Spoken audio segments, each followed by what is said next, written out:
How goes it? I'm Andrew, your DM for the day, all along with this band of miscreants and murder hobos. We're the Dirty Rollers, and this is the Mudbutts Goblin Campaign. The Mudbutts tribe resides in the far eastern side of Wildmount on the Blight Shore, and the tribe currently calls the horizonback tortoise that's stomping around on the coast here, Toltalden, their home. Their kind of mobile base of operations. So, thanks for joining us, everybody. If you're a first-time viewer, welcome. We hope you enjoy it, and hope you're ready for lots of vulgarities, most likely. Vulgarities, shenanigans, game-breaking things, who knows? You never know what to expect. And if you're returning, thanks for sticking with us and bearing with us, honestly, through all of this. I'm trying to think. Any other announcements or anything? We have the Halloween episode in 2 weeks for the other campaign, which won't be on Halloween, but we're gonna do something special for it and have fun with it anyway. So even though it won't be out on Halloween, we recorded it on Halloween, they can see it sometime. Yeah, it'll be on the channel. So you can spend your Christmas vacations watching a Halloween episode. Yeah, probably. Maybe. Timing's weird. I think any other announcements or anything we have to start? Merch update. We have no merch. Good update. Yeah, as of this moment. We are plotting that, though. So we are plotting. Maybe using some of the James and Melissa arts. Yeah. It's being talked about. So, all right, let's go ahead and get into this. James, were you prepared? If not, I got you. You might need to do this one for me, and I'll get the next one. I'm sorry. No, that's all right. So the goblins set off from Toltalden, going after another goblin tribe and attempting to get another horizonback turtle, albeit a smaller one. And on their way out, they went through a patch of the swamp where they found a lone old man goblin, Gribbick, who would be. Zoom in on him so we can see a little bit here. This would be Mr. Gribbick, the lone old man, just wanting to do his own thing in the swamps here.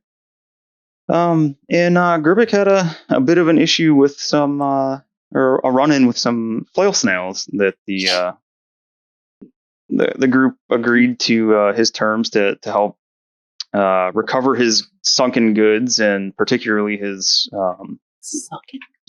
necklace, amulet. Sunken goods. It was the stuff that was underwater. Remember? Huh? Yeah. I just thought you said something else. No. Sunken goods. And he rewarded you guys with a bunch of random odds and ends, which included Rod of Wonder, Clockwork Amulet, Potion of Maximum Power. Pretty much a bunch of stuff that he had no idea what it was, but if he did, he probably wouldn't have let it go for such a kind of small, trivial task. You see, people watching might be noticing the giant octopi. Oh yeah, I guess those would be gone now, wouldn't they? Yep, those were from Mastella summoning octopus to help fight the giant snails. And she also had turned herself into a gigantic elk. Yep. It was great. Mustelka. I didn't really get to do anything as an elk except carry some gross snail body gunk. Yeah, but that's it. Yep. So you have the corpses of 2 flail snails. You remember they left their weird trails of like skeet. The weird trails of snail skeet, yes. There's sheets of like shimmering snail slime over by the boat where you guys found Gribbick stuff. And then while you were investigating, you also found to the north part of the swamp some big, spooky old building that you did not venture towards yet. Spooky. So Spoopy. I think that wraps up what you guys did last session and gets us kind of caught up here. Wait, do we need to introduce ourselves? Oh, we do. Yep, that was next. So, Oh yeah, I forgot about that. All right. Matthew, you're my first victim here. Wonderful way to start. Yeah. Hello, my name is Matthew. I'm the first victim, Nick, the lady rogue of the group. Yeah. Thief rogue. Thief rogue, yes. Jake. I'm playing Sharto, the Gloomstalker Ranger. Mel. Melissa playing Iris Fart Gargle, monk of the astral self. Set of dick arms. Dicks. James. I'm James, and I play Buckletick. He's a warlock, pact of the Great Old One. That's Mr. Dr. Buckletick to you. Mr. Esquire.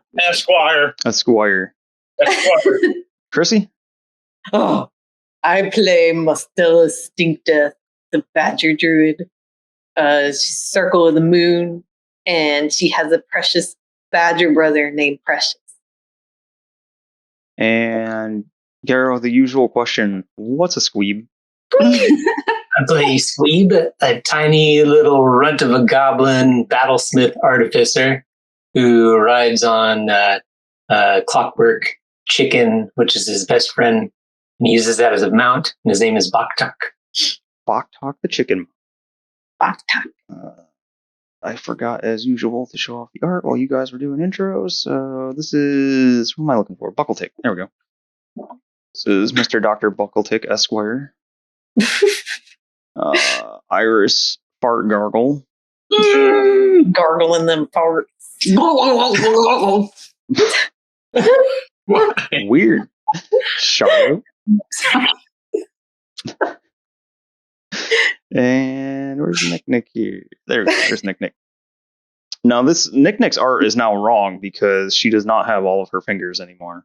That's true. She's Poor missing a Nick. fingy. Odd numbered Nick. Might have been due to Buckletick. Yeah, Maybe.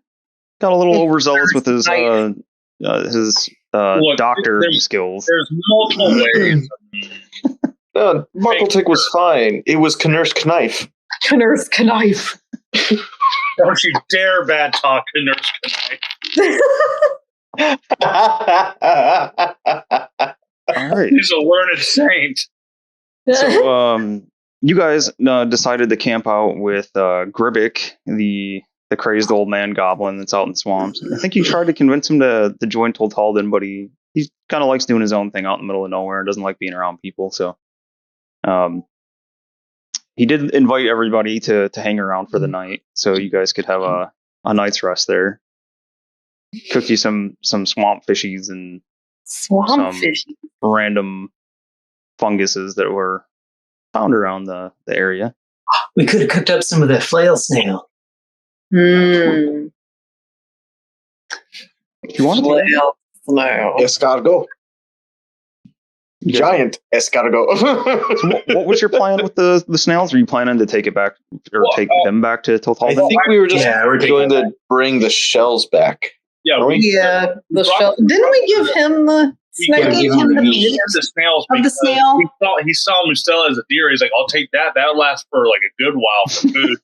Like, that's our friend. But you can take these giant snails, try a piece. And he's like, awesome, sweet. That's exactly what happened, word for word. Yeah. James is super good at remembering that shit. He said awesome, sweet, that and everything. Tubular and rad. Audacious. Gribbick just turns into Michelangelo. Pizza. Pizza. Whoa, dude. Oh yeah, I wanted to work on Nick's horn that I'm making out Oh of yeah, that's that right. giant goat horn. Roll for it. Yeah, I'll roll for it. Natural one. Oh yeah, I've got a crafting rolling thingy here. Yep. All right, here we go. Custom button. Yeah. Thank you, Andy, for the custom button. Yeah. Yeah. Safe to say that works. Oh yeah, that's a 27. success. I think you need one more. Oh. A +8 to crafting. That's really cool. Is it its proficiency bonus plus dex, I think? Mm. So I have to craft this thing 4 times? 3? If I do one more time, that'd be 4. Yeah, you tried to craft it. You need 3 successes. Oh, 3 successes. Okay. Yeah. All right.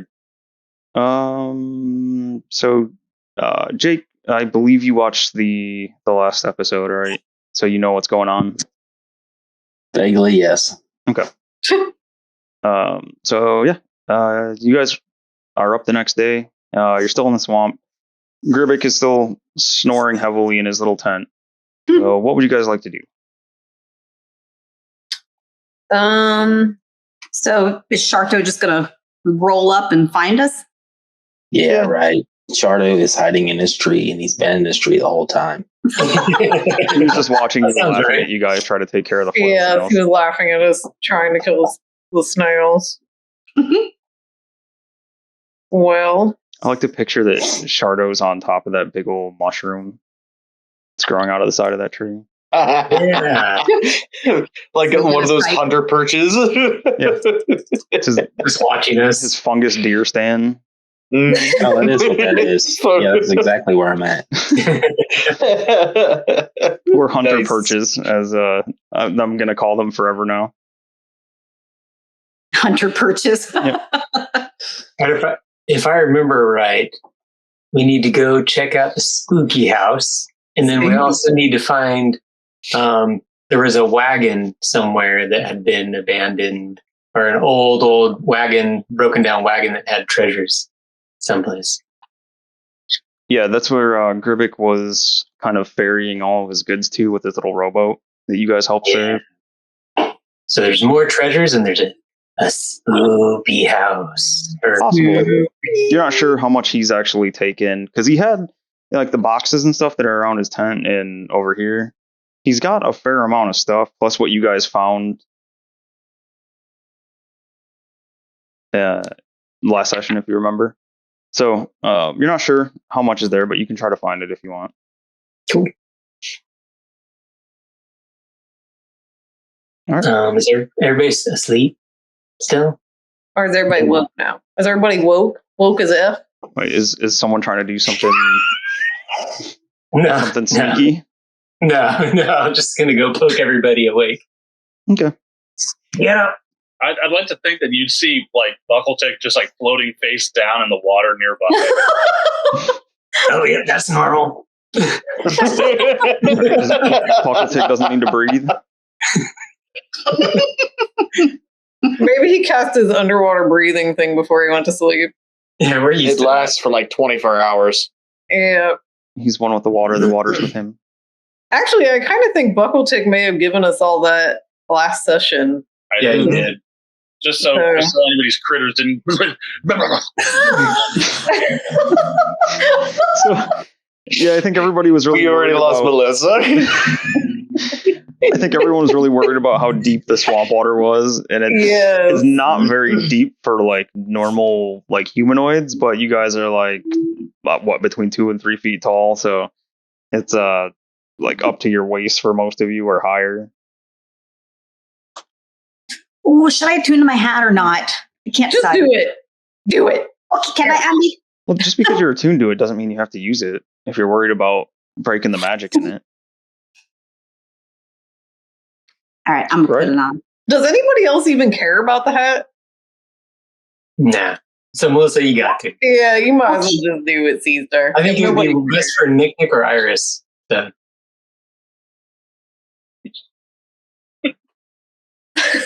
And now you got like a leather pilot hat with a propeller on it. Mhm.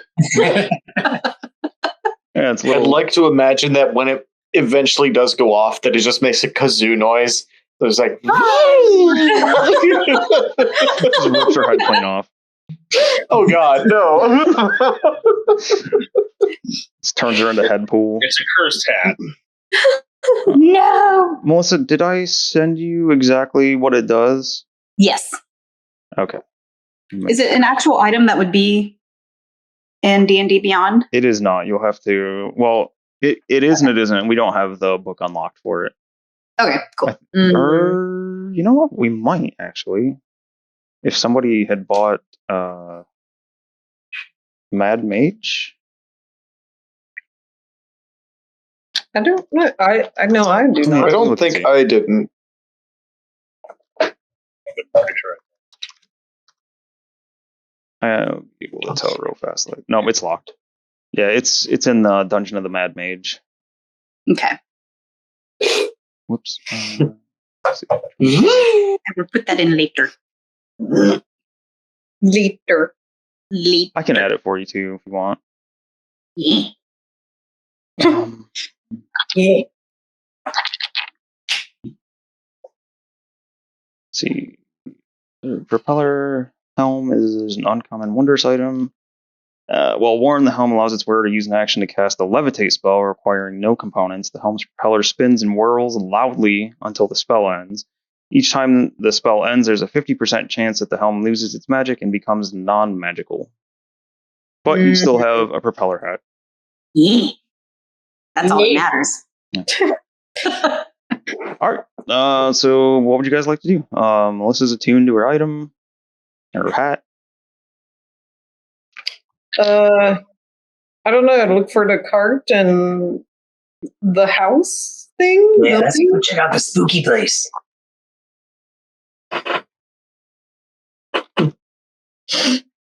Not it. I'll go first. I'll be behind you. My Stella! I think that means she's about to be holding your hand or something. Sucking on your tail. Yep. Find it. Force feed Marcella. purple plants. She immediately grabs her tail so that she can't get it. That was like the annoying little sister voice.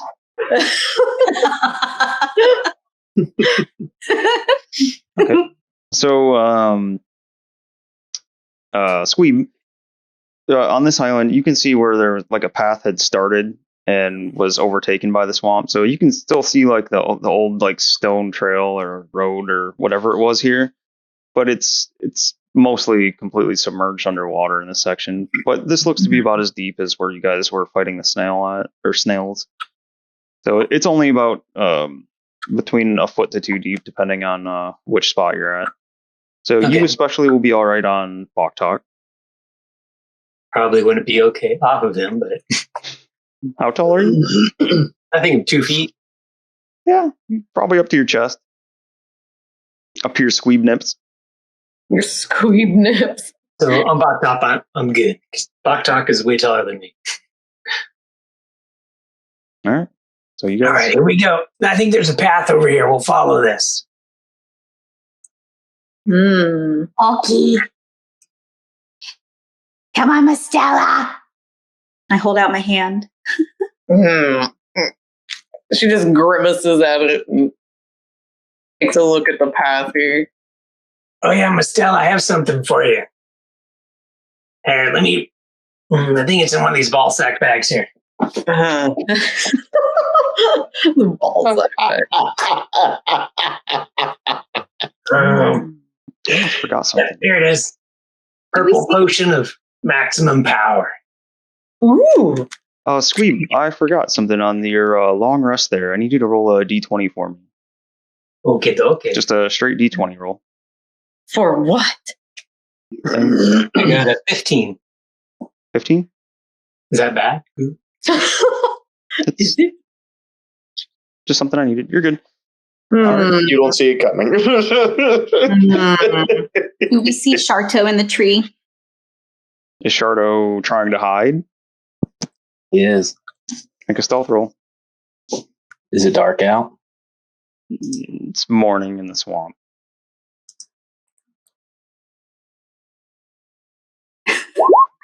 It's morning in the swamp. What is your passive perception, Iris? Or are you actively looking for him? Yes. You can make a perception check. Perception check. Oh, I don't see shit. 4.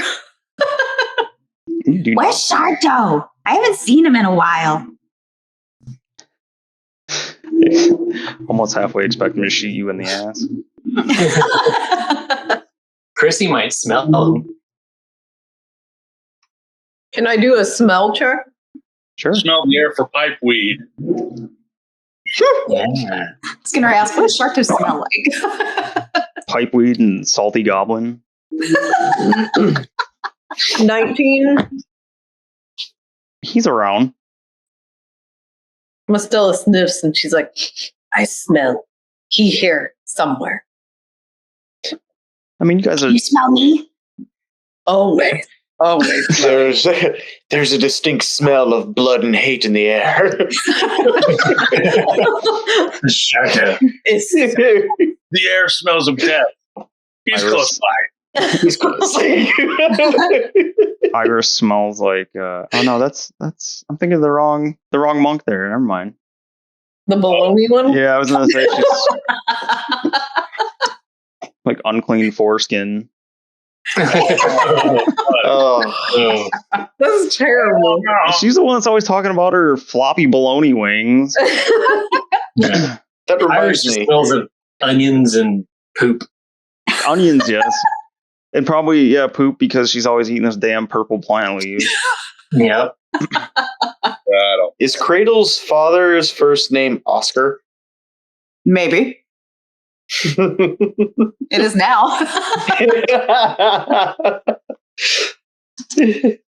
Oh, Cradle's father has a first name. It's OSCAR.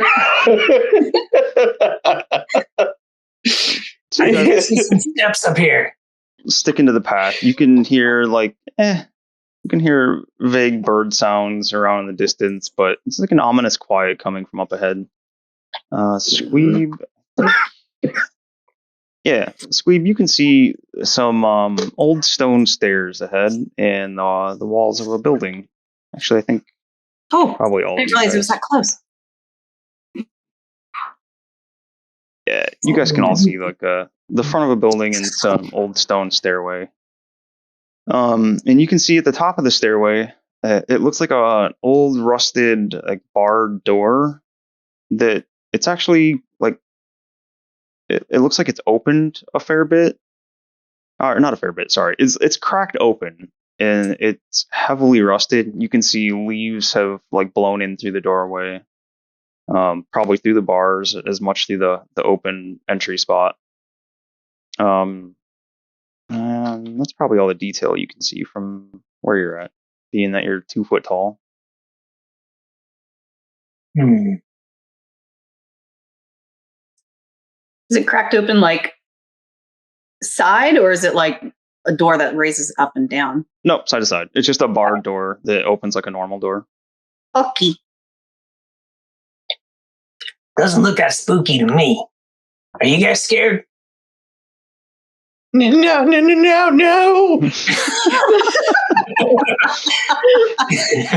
You swear you can hear some jaws clattering together behind you. Oh, that's good. Nick, you want to go first then?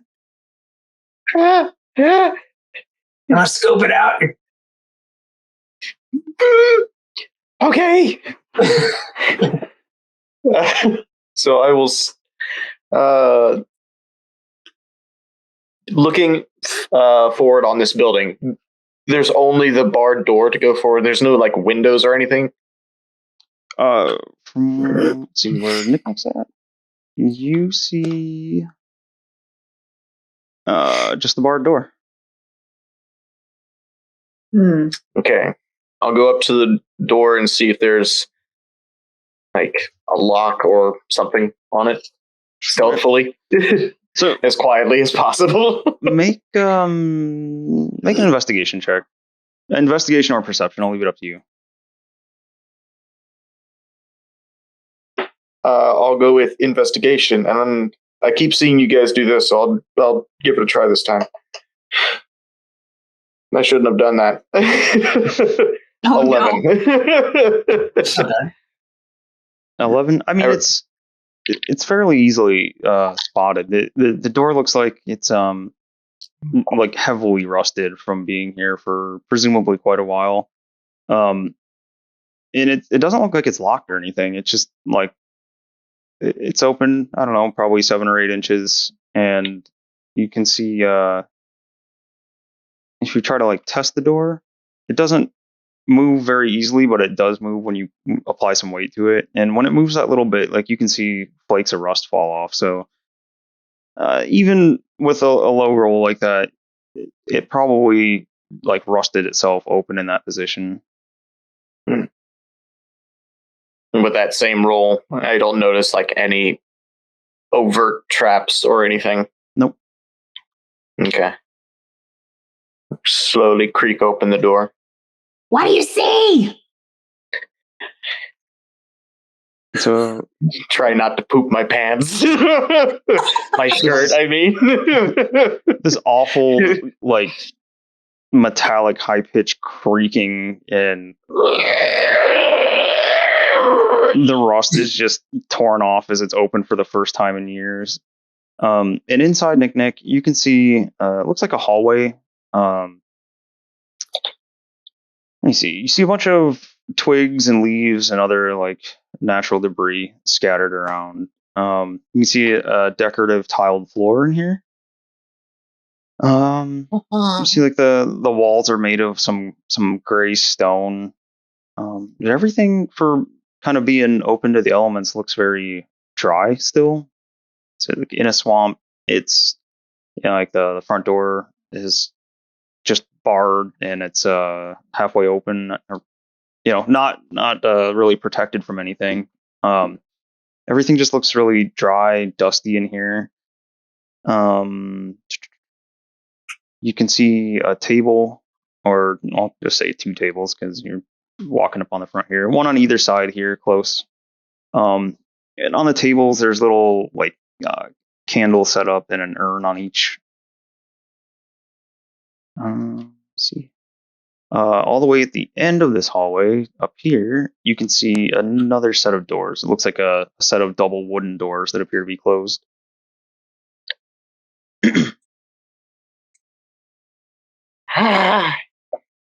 You want to go in? Let's go in. Wait here. I'll go and see what I can see. You want me to come with you? And just look at the giant metal rooster he's riding on and how much noise it's making. It's just going. Or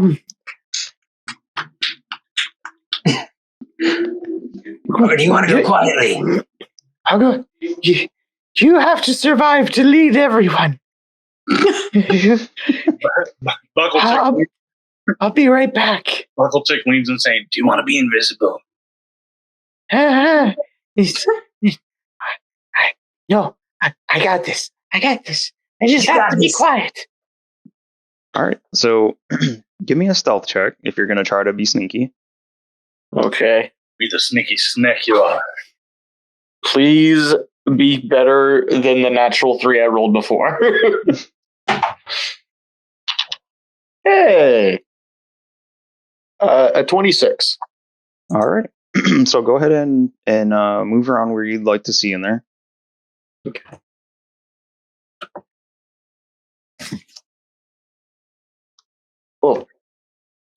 Oh, I have to move my piece in there because of the doors. Okay. All right. So you can see that this hallway branches off to the left and the right. And over to the left, you can see a large stone slab. It looks to be about 3 or 4 feet up off the ground. Fairly large, especially for a gobbo.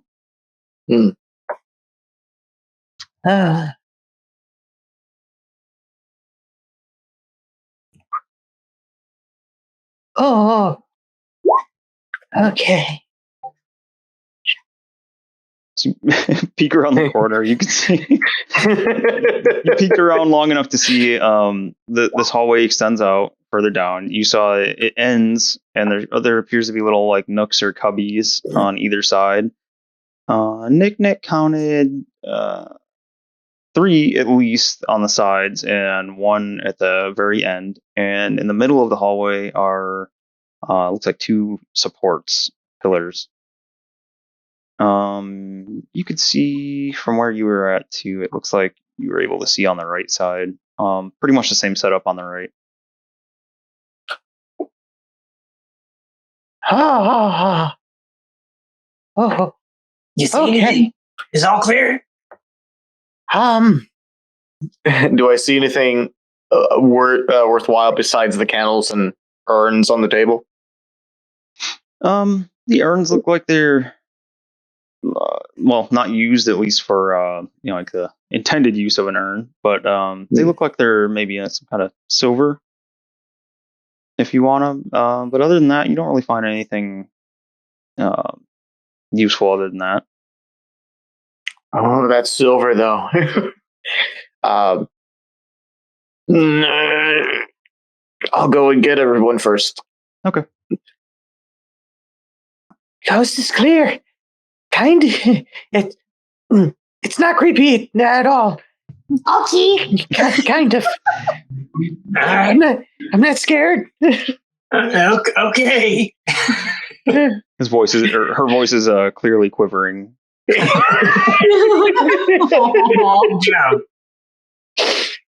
Andy, did you see that this place just seems like much drier than you'd think it for a place with open doors to a swamp? Yeah, it stands out as being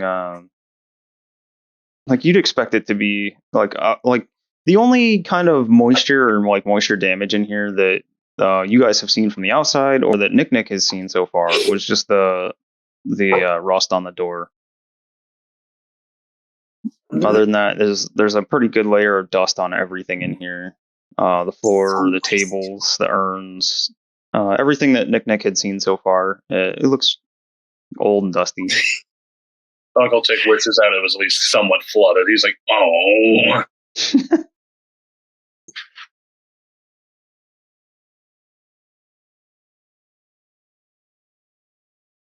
All right, I'm going down the hallway. Right at all? You'll have to like drag in there, James.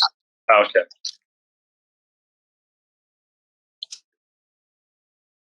Ooh, this place is cool.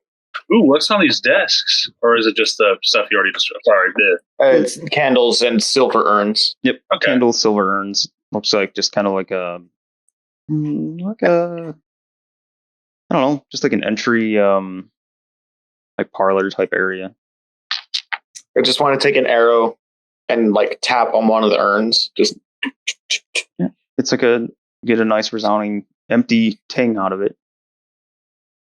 Can I use? okay, I'll take both the silver urns that I see. Yeah, you can add those to your inventory. What were you saying, Buckletick? Never mind. She already grabbed them. I was just gonna take the top off one just to see if there was anything dangerous nearby. Okay. The dogs. Garrow, Squeeb can see one window here that looks out in this weird like cubicle area outside. Looks just dirty, full of leaf debris.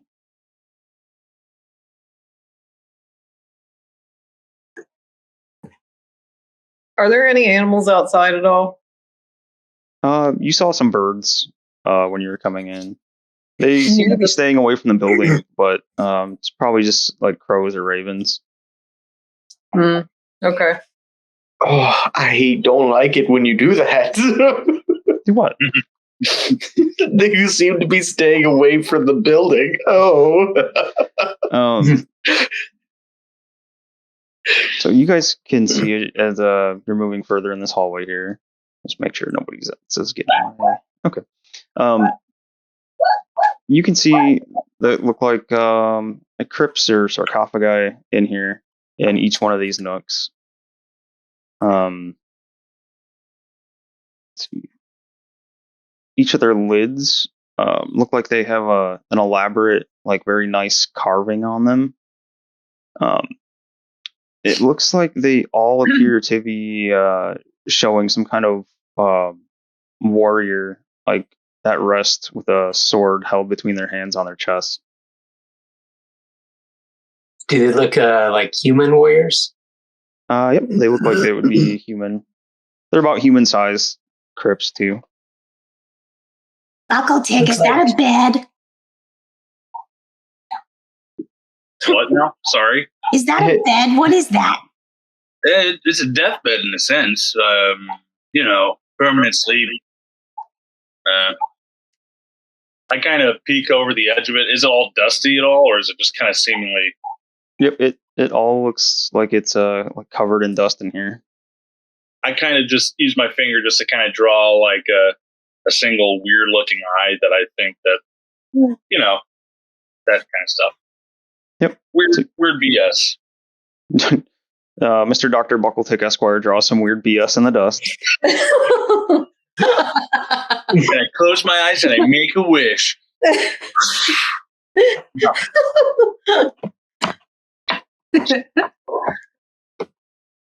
This looks like a stupid human house.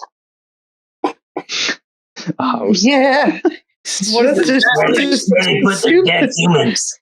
Either that, or maybe they worked for somebody else that wasn't. Maybe they were slaves. We don't know. Mastella, did you try to say something in there? I asked what it smelled like in here. Oh, it's musty, old, and smells kind of earthy. Are there any traces of animals in this building? Like, are there footprints or rat poo or something anywhere? So go ahead and make a perception check. It's probably rat poo on my shoulder where Wiggy Bogos is. Oh, well, never mind. I rolled a natural one. Guess I'm not rolling that dice anymore today. No, you don't see or smell really anything. Okay. Does it look like I could move the top of the what's that thing called? Sarcophagus? Yeah. It looks like it's like a thick stone slab. So you can try it. You think it's probably going to be pretty heavy. But hey, BJ, give me a hand with this. All right. Both the negative strength brothers doing their work. So, yeah, you know how we do it. When you guys get on this side, you get on the other side. You guys go to move this thing, and from down here in the end of the hallway, you can hear something hit the tile floor. Like, tink, tink, tink, tink. What the hell was that? Ooh. You hear that? Let's go check that out first.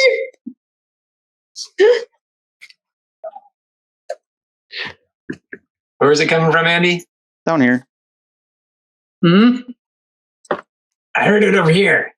You think one of those humans is still alive in there? There's only one way to find out. And I do this as hard as I can on the damn sarcophagus top. Oh my god.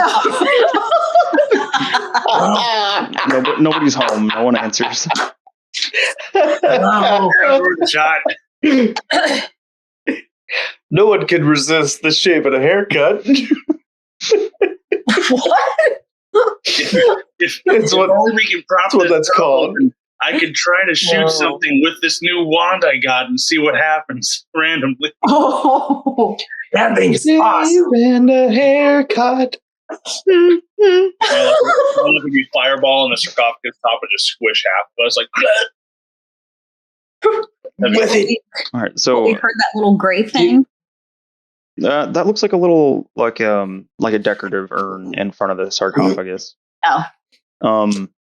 So Buckletick and Squeeb, you guys can make a perception check to see if you notice what's up over here. okay. 13. 13. Dirty 20. Dirty 20? So you take a second to look around and you can see a small pebble lying next to the urn. I use Mage Hand to pick it up. The pebble or the urn? Yes. Pick up the Okay. pebble, and then I kind of make the other fingers grab the urn. Fancy hands. Is it Hold up. poop? You have a decorative urn and a pebble now. Is there Probably anything doesn't sound about right. the pebble? I shake the urn. Yeah, it's still got some. The pebble still has some like dirt on it from. I don't know, not in here probably. You shake the urn. There's Yes, nothing I in do. it. I Yeah. open the urn. Okay. Sorry. No, you open it and look inside, and there's nothing in it. It looks like it was just strictly for decoration, probably. Hey, B-Tick, can I see that urn? Yeah. I heard it. Thanks. I stand up on top of Buckletick and turn around and start peeing in the urn. Right back, I gotta pee. Nick is nowhere in the area, so she's safe this time. Oh, God. You say that the pebble had, like, does it just look like a normal pebble, or is it just like a rock with dust on it that had to be brushed off or something? It's just a rock with some like dirt in it. And this actually looks a little bit wet. I look around. Like, is there a chance I can squeeze behind the sarcophagus over here just to kind of look around? Yeah, there's enough room in there. Okay. I would like to squeeze in there just to look at something if there's anything it seems like this would actually belong to. No, nothing in there. It's just some cobwebs and a whole lot of dust.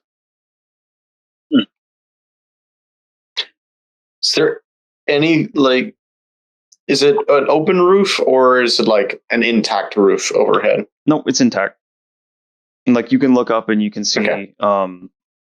the wood like rafters and things going through. And Nick, go ahead and give me another perception check while you're looking at the roof. Ooh. Oh, why? Why? I love that everything means something terrible to you guys. No. Please not be as bad as I think it's going to be.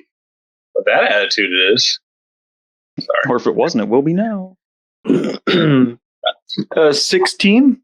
A dragon turtle falls from. No, I'm just kidding. No! No. So you said 16? Sorry.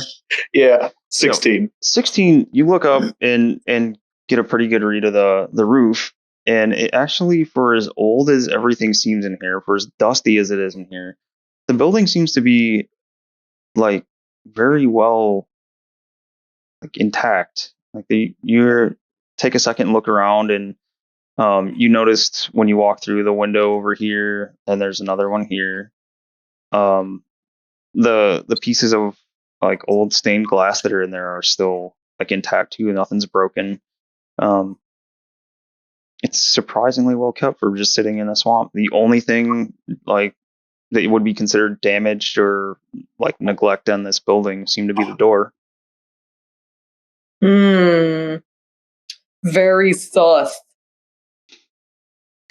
I honestly think we need to clear out this house and then make it our own.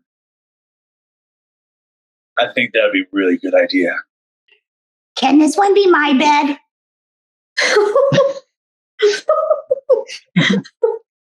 Sure. I love that Iris is taken to these as beds. Yeah. Oh, because it looks like someone lying down. Yeah. Yeah. And the Can I just hold my ear up to one of the coffins? Yeah. See if I hear anything. Go off your 16 perception check, and like you sit and wait, and you can hear Bach talking, like clanking around over at the end of the hallway, but you don't hear anything in the coffin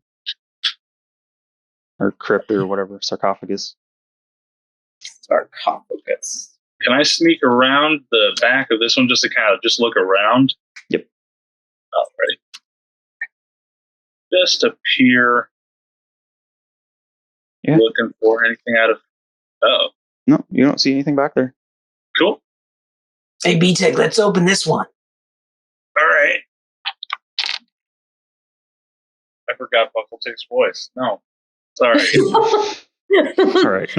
You know, he goes. Don't feel bad, James. I will have forgotten like all the voices. By the time you get back to Tilcaldon, I won't remember what anyone sounded like. You just have to remember Wait, Oh my gosh, I've just blanked on his name. Blitz? Blitz, yes. Yeah.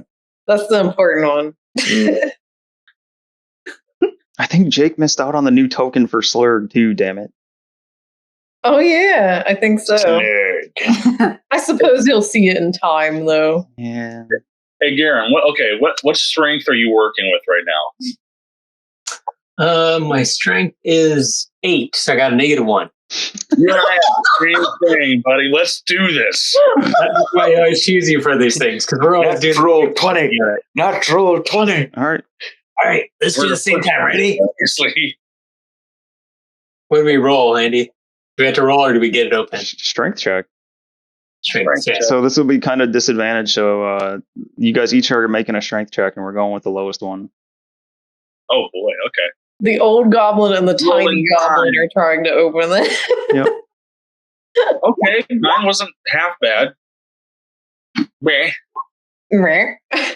Okay. You guys push and grunt, and Nick, you're listening really intently at that sarcophagus down there, and you can hear this bunch of weird grunting sounds come from the end of the hallway, and the stone doesn't budge. This place is haunted. It's haunted. And I just look down the hall. It's like, Oh, never mind. Buckletick looks at Squeeb and go, "Wait a second. Do you think, help me see if there's anything we could tie a rope to the end here, and maybe Boktok could help drag it off the top?" Oh yeah. All right, I can do that. Let me look what I got in my bag. I got a rope. We get that acid salt spray from the mummy. That'd be beautiful. Yeah, okay, I guess I can take my rope and I'll tie it to one of the pitons that I have. Stone. And I'll try to hammer it. I have a hammer. I'll try to hammer it into the top of the back of the sarcophagus lid. Yeah. Oh god. So you're a pretty smart gob. So why don't you make an intelligence check to see if you've got all this hooked up right? I'm just gonna have some fun with it. Let's see if I can do this right. I feel like this is a little bit out of Squeeb's wheelhouse, but no. oh All right. my God. Did you roll a natural 20? Indeed, I did. That is awesome. Yeah, you not seeing a spot to tie the rope on here, you successfully hammer a piton in it. Piton? I don't know how those things. You hammer one in there in a spot that doesn't chip the lid or break a piece off or anything, and it seems like it's secure. That looks good. All right, Boktok. And I'll tie it around Boktok's waist. Okay. And let's see what Boktok's strength is here. Boktok. I think he's better than us. I think, though. Oh, cool. He's got a +2. Oh. Okay. So make a strength check for Boktok. 15. Boktok. He gets moving on it. You can see the tension on the rope, but his feet start sliding on the tile. Come on, buddy. Come on. You can do it. Hey, someone give me a hand here. I'm gonna push behind. Cyrus, you got muscles, right? Huh? You got muscles? What are you doing to your bed? I need to open the bed. The bed's inside. You can't open a bed. Yeah, these beds have lids. Come on. Here, pull on this rope with me. So Okay. while you guys are doing that, Buckletick, I need you to roll just a d4 and tell me odds or evens. Oh boy, okay. This worries me. I'm gonna go with blood red and black. Evens. Okay.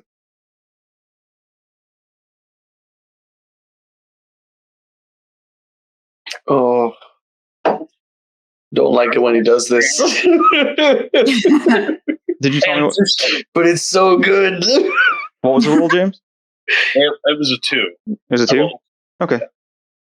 All right, so let's see. You guys, someone's helping to push. So Iris, go ahead and add. Let's see how I want to do this. Do a strength check too for Iris P. if you're helping to. Yep. And how? 18. 15? 18. 18. So, how are you helping to move this lid? Pushing on the lid or pulling on the rope. Either one. Pushing on Boktok? Probably be pulling on the rope. Okay. Iris waddles up there, feet slapping on the ground, grabs a hold of the rope. She puts her feet on the base of the sarcophagus and pulls, and it starts sliding off. But Iris, it's sliding off towards you, above you, while your feet are on the sarcophagus. Buckle That doesn't look good. You can see that the lid is open far enough to see down in it. So are you guys going to keep pulling it, or were you just wanting to open it enough to see? Is it? Oh, I guess we'll stop. Stop. Looks like you're going to fall on you, Iris. Okay.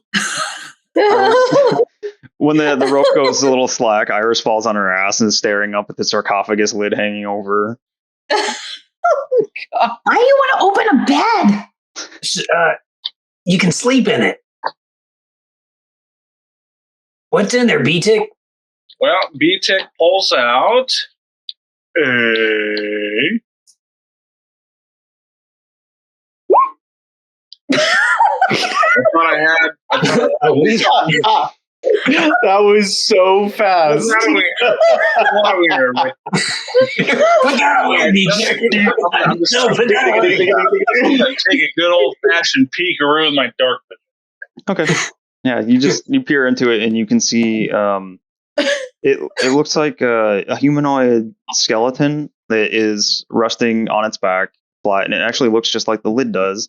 The same pose where it's got its hands up on its chest, holding the handle of a sword, and the sword is pointed down. Looks like just a long sword, and you can see it appears to be wearing like some armor of some kind. It looks very old, like the designs are kind of old too.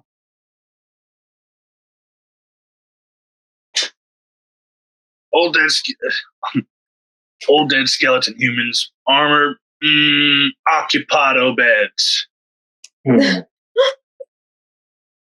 Iris takes occupado beds as it is a bed.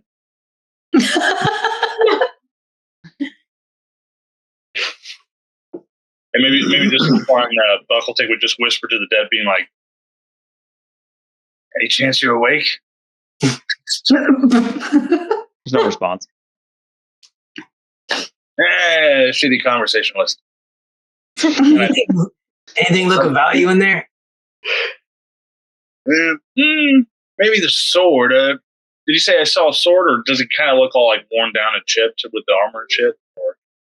I mean, just how it is in there, it's kind of hard to tell what condition it is or anything, but it looks like it's a long sword.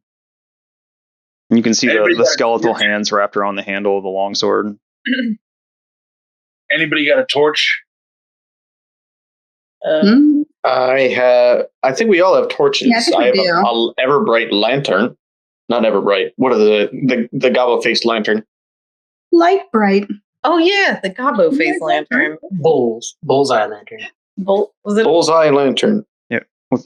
Instead of a normal bullseye opening, it was like a goblin face in front of it. A gerbil. So imagine, you guys know what Green Goblin's pumpkin bombs look like, right? So just imagine like that thing with a light inside of it shining the light out. I'll just take a lantern or if there's any torch or anything like that, I'll just take one lighted and just kind of hold it and see if the light would kind of shine down into it. So you guys, you do see a torch on each one of the pillars here. I saw that.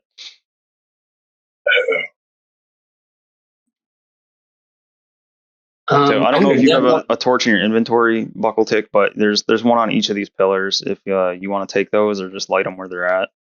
I will mage hand grab it and lift it over. Okay. So you have a torch. That's cool, B-Tick.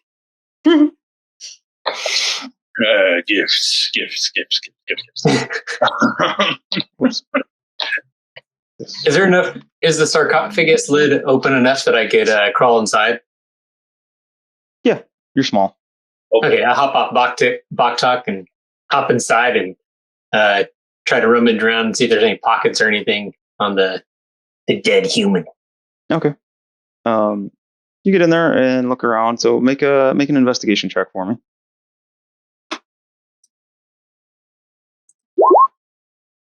17. So right away you realize it doesn't have pockets. It is wearing old armor.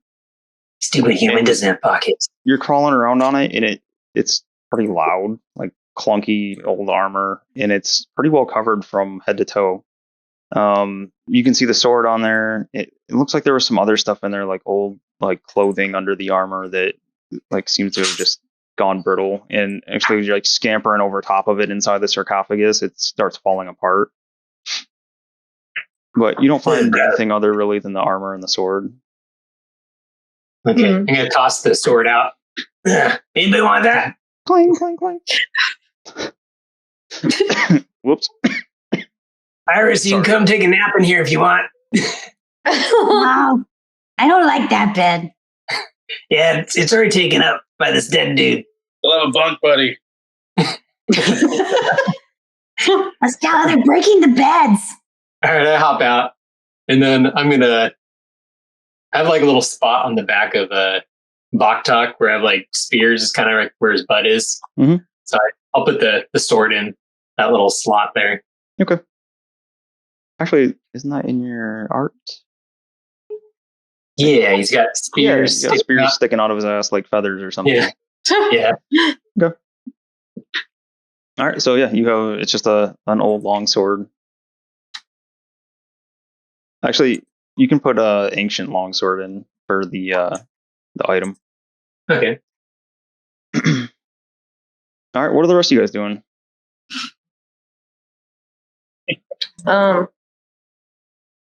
What? So Buckletick and Squee were not able to open this one, right? No, they were trying to push open this one, wasn't it? Or I thought they tried to do this one too, or did I miss it? I was back away, so I don't know if I saw it. We were about to do that one, but then we heard a noise from this one over here, and then we just kind of looked at the urn and the little weird pebble. And I'll see if I can brush off the weird mud dust on that pebble just to see if there's anything weird about it. Yeah, you can brush off. It just looks like you can make a perception check on it while you're cleaning it off. Okay. 13 altogether. It just looks like the mud from outside. Is there any markings on the pebble? Does it look like a natural pebble? Just like a normal rock came from outside. You never know, man. There's people that etch it. Wait, the inside of this place is like immaculate. How did an outside pebble get inside? Yeah, that's what I'm trying to. I don't know. Like, the windows aren't cracked. There's no holes in the ceiling. Why was there a pebble, and why did it fall? I haven't checked around this area yet. I want to squeeze through and see if there's anything behind there. Okay. Horror movie. Does it look like the pebble could have came from the ceiling? Like fallen, like the part of the ceiling fell out? What made it fall though?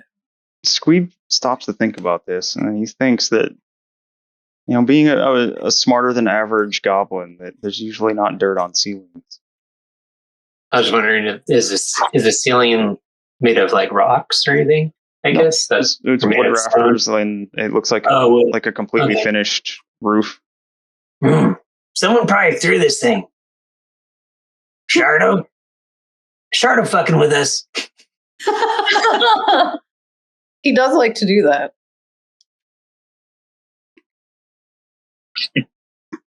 Where's Shardo? What are you doing over there, Mistella? Do any of these sarcophagi look different, or do they all look exactly the same? Mistella takes a minute to walk around and look at all of them. They all look like identical to each other. It just looks like like the carving of like a lone warrior laid to rest holding a sword. So they're all exactly the same.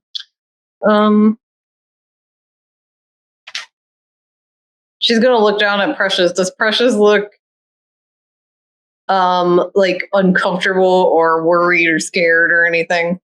No, at the moment he looks just fine. Like he's like sniffing around in corners and like putting his paws up on the sides of the sarcophagus, like sniffing at it, and then just kind of follows you around. Okay. And none of these lids are already ajar or anything, like a little bit. They're all completely sealed. No, just the one that that Buckletick was looking into, Buckletick and Squeeb. Okay. Well, you're still holding that torch, right, Buckletick? Yeah. Okay. See if I can give you control of this.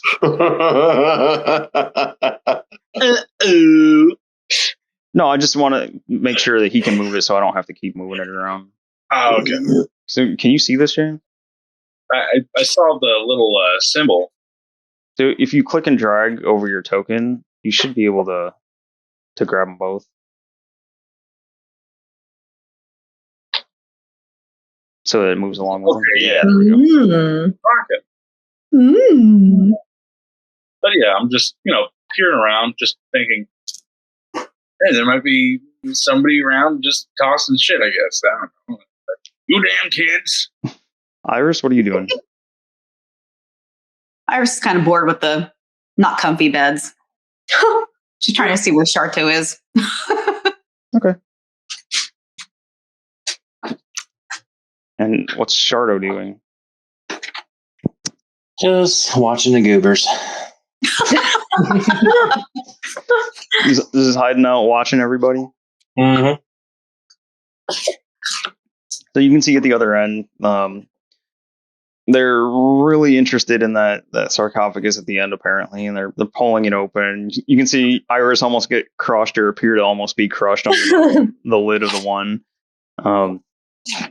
You can see Mastella and Precious going around and sniffing things, both sniffing things. Yes.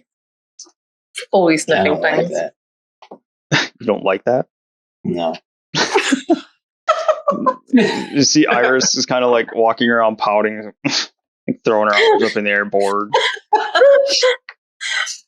going to start stomping my little bare feet. So I'm like, this is a fancy floor. Slap, slap, slap, slap, slap, slap.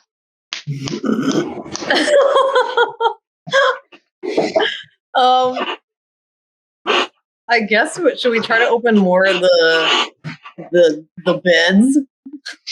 The special. I would like to go over to the big doors over here. Okay. Just check them out. So Out the doors. over there is the big set of they look like heavy oak double doors, and they each have like a big iron bar on each door, and you can feel like coming from under the door just a very slight. Well, no, I guess there wouldn't be breeze there, so no, you don't feel anything. I was going to say there would be a breeze, but there wouldn't be any reason for a breeze there. Just gonna check the door for locks, for traps, for creepiness, invisible wind that I can't perceive. That was just me screwing up a location. So yeah, give me an investigation check on this door. Oh, that's not bad. That's investigation is a +8. That is a 25. Ooh. Okay. What you give it a really good thorough search, and doesn't seem like it's trapped or anything. You don't see any kind of keyhole or anything for a lock either. Just the bars across the door. Yep. I'll try I should and say these bars are not like a locking bar or anything. It's more like a handle that's up off from the door. if that makes sense. Oh, so it's like It's like you can grab a hold of it and push it open. a push handle kind of thing, or a pull handle. Yep. I'll gingerly test it, just like kind of creak it open. All right. So yeah, actually they pull open towards you. So Pull. you can open them up. I gotta see if- Yeah.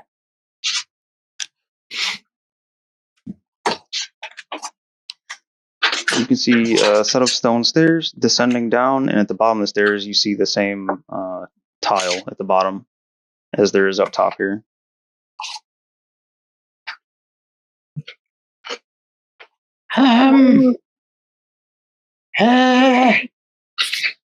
Nick, you're so brave. Are you going in? Nick, you're brave. I'll go. Okay. Stella, what are you doing down there? I don't think I can open these by myself, can I? I mean, you can try and see if you can open them. I guess, I guess she'll go down here and try to shove the lid off this one. Okay. Do a strength check for me. It's Dwayne. Excuse me for all the throat clearing. It's that time of the year, man. It is. The sinuses are... Nice. I got a dirty 20. All right. So you're straining against pushing this lid, and Precious hops up there, and he looks like he's trying to help, but his little paws just barely reach over the top, or they're kind of pushing by his little toenails. You crack it open enough to be able to see and smell down in there. Roll a D4 and just tell me odds or evens. A D4 and tell you odds or evens. I'm so scared. 1, so 1. Okay.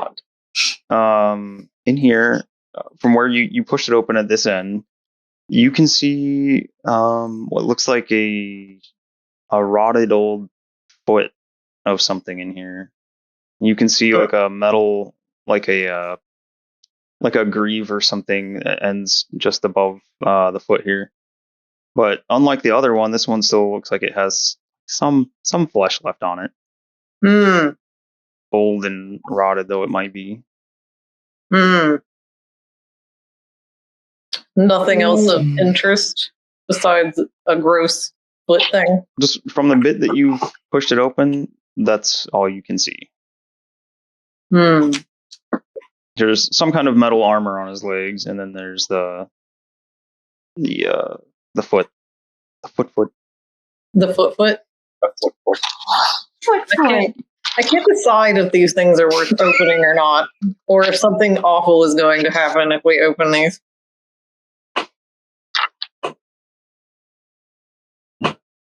So she shoved the foot end of it a little bit. Mm-hmm. The top end is not shoved anywhere. No, you just push the bottom. I guess she'll try to shove the top end. Let's see if she can do it. Okay. I'm not going to make you do another roll. You dirty 20. Oh, okay. So you can push it open a little bit. So you have it pushed almost to where it's almost halfway hanging off. And you can see down inside, it's like the skin on this humanoid's face. It looked like it was probably human. It's just like tight, pulled back, and like the flesh on his face is pretty well decomposed.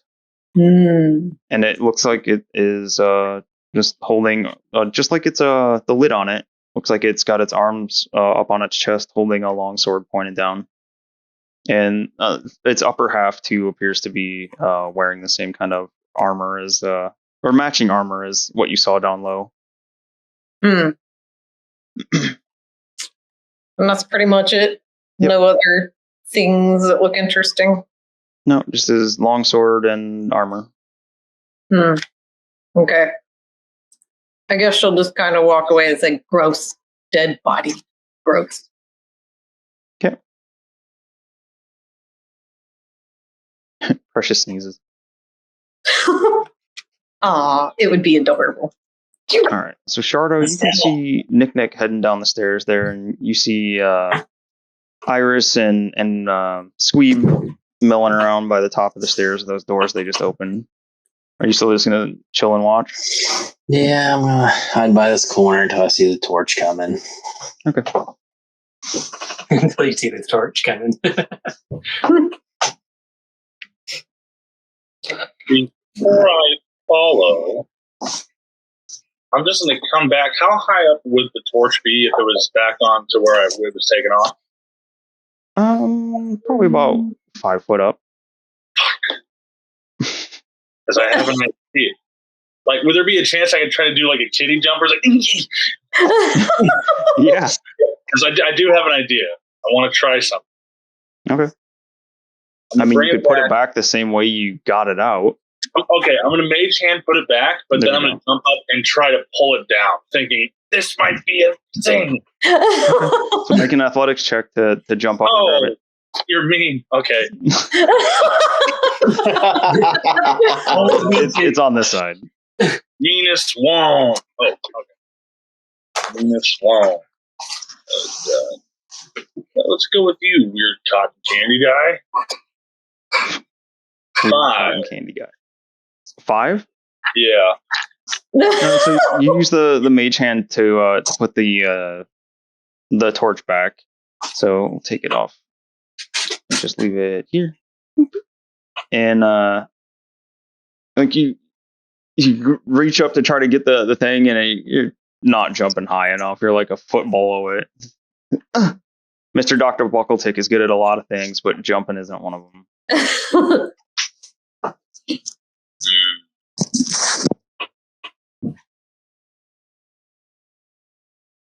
I'm going to call for Musella for a second.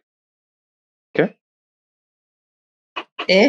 He's going to come back this way and see what he's doing. I'm just going to say, I don't know, but I've heard weird things from time to time about weird places. I put this back in here, and I try to pull it, but I can't jump for hell. Do you think you can stand on, or do you think you can get Precious to pull it, or is she big enough for you to stand on her back and pull it? I'm not strong. Well, Stella's going to come look at it. Old man. See, is it something she could just reach up and pull? How tall are you? How tall are you?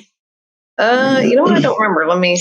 3 feet. Didn't everybody say they were 3 feet? I feel like we so. were all 3 So feet. you're probably gonna come a little short. Like 3'6" or something. I rolled 3 foot 4 inches. So you could probably, work with him to let him stand on you, or lift him up, or you could lift Precious up, or something. Maybe I'll lift Precious up. Okay. Perhaps, and see if Precious can pull it. So, Shardo, you see at the end of the hallway, you see Buckletick like jumping up and reaching for something. He can't catch anything. Then you see Mastella reach up with Precious, is holding Precious up in the air, and Precious is like kind of fumbling around, fumbling around, like grasping at it, and then he hooks both sets of his big ass claws on it. And Mastella lets go, and he's just kind of hanging off this thing. It's not doing anything. You just see his badger hanging from a wall sconce. I guess it's not a switch then? Is that what you're trying to say? Yeah, it doesn't move. Okay. I'll mage hand the switch back off onto the. Or you know what? Never mind. I'll leave that damn thing where it's at, and just out of frustration, I'll use control flame just to snuff it out and just like walk away. Like, damn it. Oh wow. Where's the shop? Yeah. All right, so where are you guys going then? I guess back down this way to see what everybody's doing. See what Nick sees. Nick, you see anything? Not really. So yeah, Nick, you can see another set of doors down here. It's another set of wooden doors. They're not quite as like thick and sturdy as the ones that were at the top of the stairs.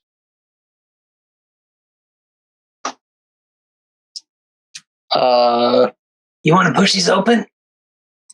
Let's check them first. All right, I'll push it and you peek your head through. I was going to check to see if it's like locked or trapped. Oh, okay. Push your head through. You can tell me that. Wait. Yeah, wait. Okay, I'll wait. What are you guys doing? Nick's checking the door for gadgets. Gadgets? A 28. 20. Natural 20. Yeah. Oh, natural 20. Yeah, you give it a real good looking over, and you don't see any traps or locks. The smell of Shardo is strong, Mastella. Can this episode be titled "The Smell of Shardo"? No, ancient. You guys might want to change the title of it once we're all done and over with. Oh no! What does that mean? Okay, is this a push door or a pull door? You try to push and it doesn't do anything. I mean, you damn. Shardo's just violent. We all die. Yeah, you push it, it doesn't go anywhere, and you try to pull it like the one upstairs, and it opens slowly backwards. You want to peek Okay. it? That's the wrong thing. Ready? 1, 2.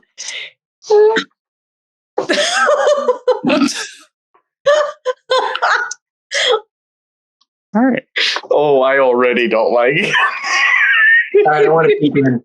Andy's like, all right. Oh, I just see this giant monolithic thing where with a sword and shield in the center of a room. It's So- like a coliseum in here. What Nick sees is the same tiled floor that was upstairs.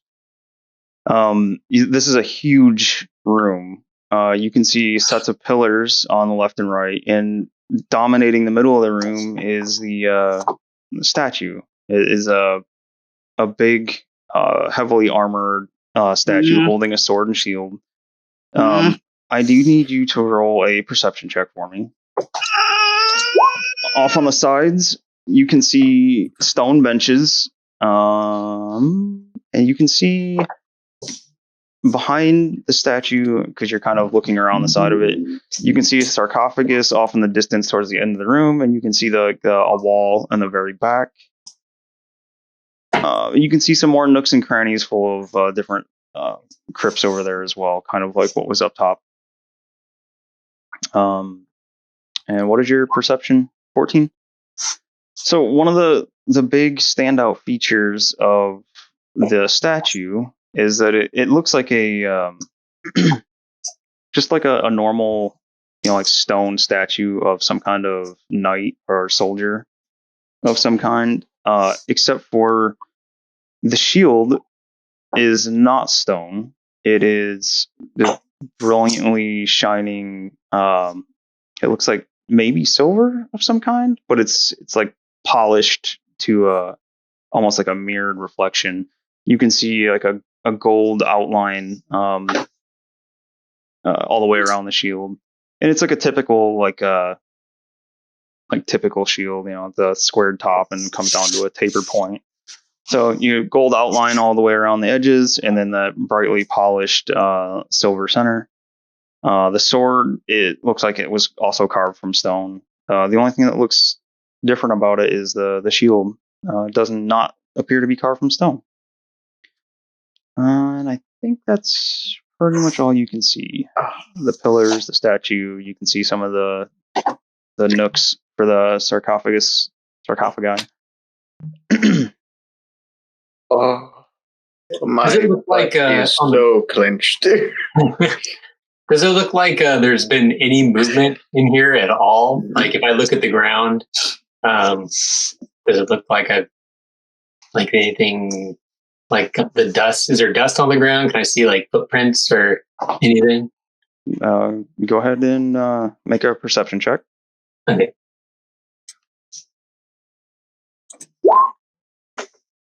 Nine. You don't see anything, just a whole lot of dust. I don't think anything's in here. Has been in here for a long time. In fact, like you look down at the ground where you and Nick are at, and you can see your own footprints in the dust here. Let's go in. Let's get everyone first. I'm It's a in. big room. Everybody look shiny. Oh, that thing looks shiny. Oh, let's get that. Oh, okay. So, Bachok, you can see the nooks on the left and right. You can see stone benches in front of each of the nooks. And then the large statue. Ooh, that thing looks shiny. Oh, I see something I messed up on the map. Oops. I bet B-Tick and I could lift that. The shield.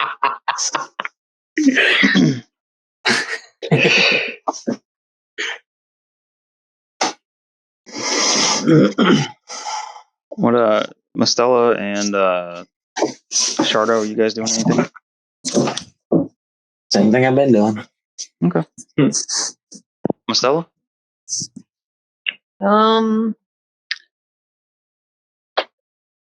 I guess just looking around. Is there, besides the shield, was there anything else really particularly interesting about this thing? Where you're at right now? Not really. Just more of the same crypts in those nooks. Okay. The statue, the shield. Are there any torches in here? I think so. There are on the walls. If you look, they might be kind of hard to see, but they're I can see them. they're scattered around. Nothing's lit. Maybe we should get some light in here. Can I lift up my hand and I'm going to shoot a firebolt at one of the...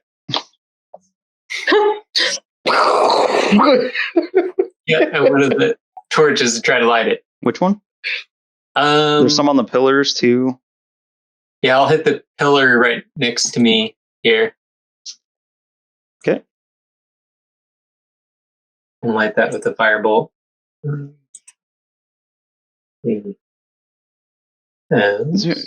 You light it up in here. Now you get this like almost immediately blinded as the light bounces off of the shield that's right in front of it and it hits you in the face.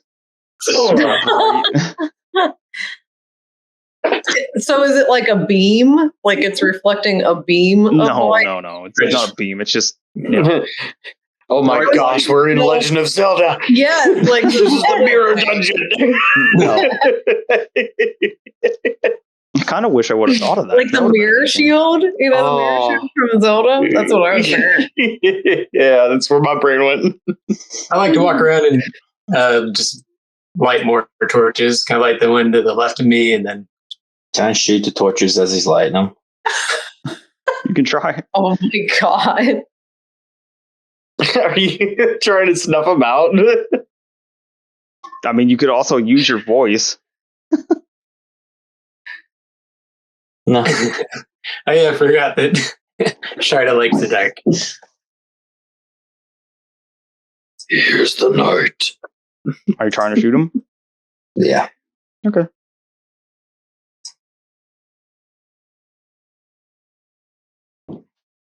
Uh, 12 to hit. Smacks this torch out of the scouts and goes out. What the hell? He's clattering on the floor. Oh yeah, Sharda likes it dark. And that one goes as well. Oh, well. Okay. Then can I throw a pebble and hit him in the back of the head? Yeah, do it. Yeah, I'm not going to make you roll for it. Oh, no, yeah, I will. Go ahead. Make just a dex plus a proficiency roll.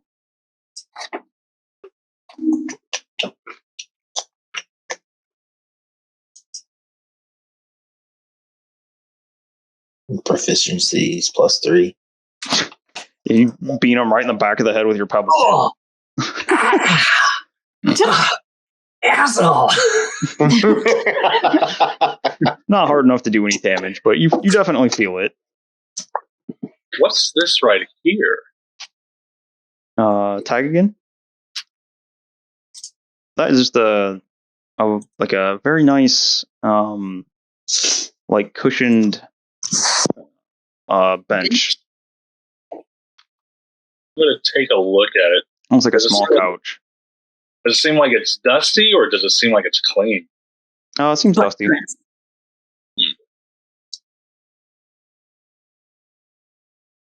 I use Mage Hand to tap it just to see the dust kind of. Oh yeah, you pat the seat and you can see the dust come off of it in a cloud. I found a love couch. Love couch, baby, love couch. Nick apparently knows the B-52s. No, Matthew knows the B-52s. Nick's scared out of her brain. I'm going to get as close to the statue as I can, stand on Buckletick, and I'm going to start climbing up the statue to see where the shield is attached and see if I can try to detach the shield. Okay. So this statue is probably, by your best guess, about 9 to 10 feet tall. And you can clamber up on the hand of it, and it looks like it's like the stone arm is like holding these metal straps on the shield. Like the arm is through the straps. Can I see? Does it look like I could undo the metal straps? It looks like they're like pretty well connected to the shield itself.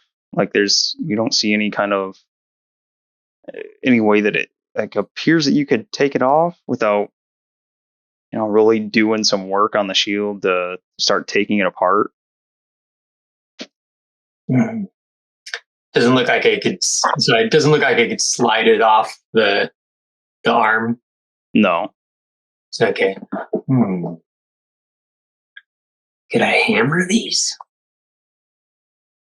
So that I could try breaking the bands with a hammer?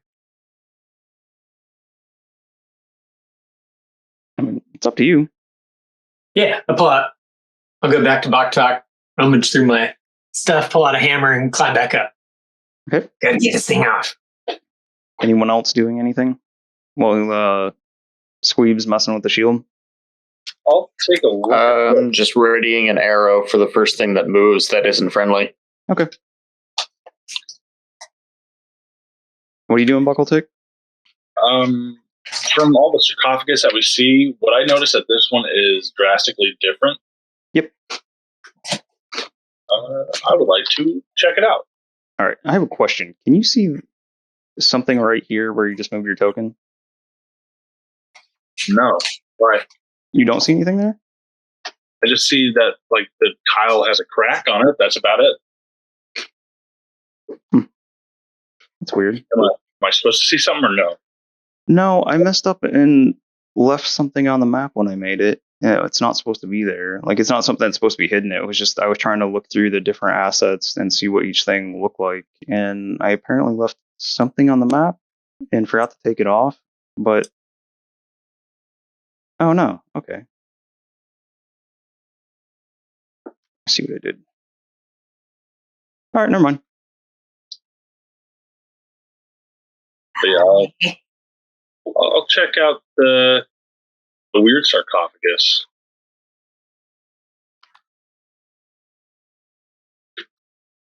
All right. This sarcophagus back here. Let's see. You found the cushion couch. So it looks like it's carved from the same material as the other ones upstairs. But this carving on this one is not so much just like a single scene or anything. It is much more extravagant looking. Or I said a scene, I meant figure. It's not just a single figure. This whole thing is like one much more extravagant scene. But like you're kind of lost in looking at the scene on there, and you realize there's actually a pile of bones on top of this.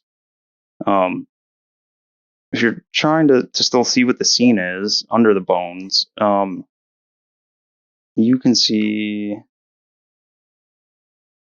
it looks like a fantastic work of art of some kind of battle with it looks like a really like gallant knight leading the charge with some other knights against a horde of like other monstrous foes.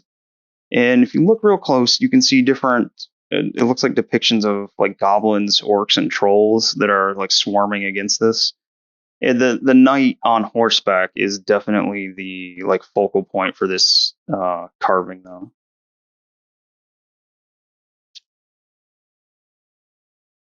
But you said that the skeleton might be obscuring another part of it. That's just kind of. That's on. Yeah, it's kind of like looking around the skeleton and stuff, unless you're messing with it. I'm gonna do the madman thing and be like, yeah. It's like I can see it. Somebody crazy wipe shit off a desk or attempt to wipe shit off a desk. Just knocking all the bones off. Yeah. Be like, I'm trying to read.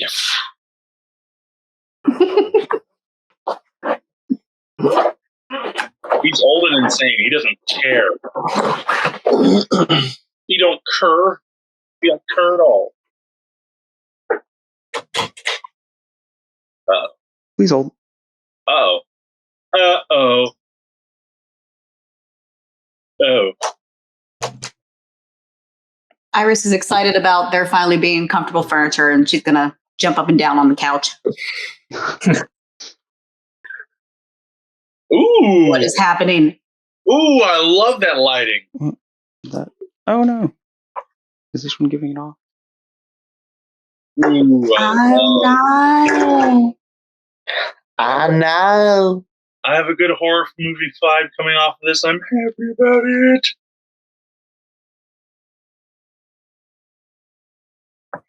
They're here. Gonna probe our buttholes. Oh, I clearly do not need as many torch spots. I hope this looks cool on your guys' screen. It is trippy. Oh, Maybe a little too bright, but is it too bright? I can tone it down a bit. Ghost bright, ghost bright. It's a little Gonna bright. kill everyone tonight. It looks pretty obnoxious on here. It's very blue on my screen. Yeah. I can make out. I can make out Iris, but okay, now I can see her Way better. Yeah, I was like, I can barely make out the circle for the token. There we go. That Is that better? We'll still keep in the effect there. Oh yeah. Okay. That's awesome. That is so awesome.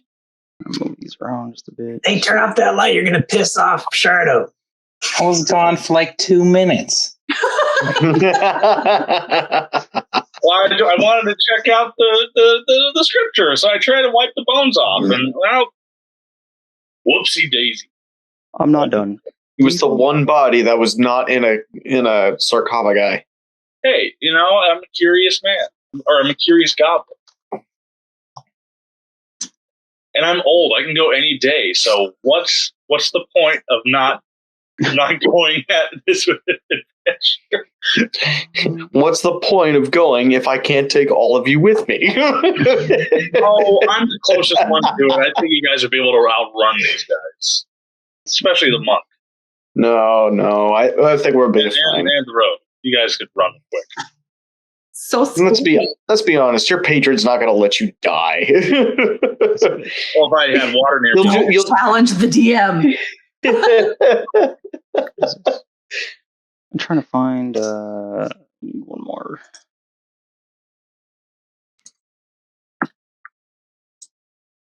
I might just have to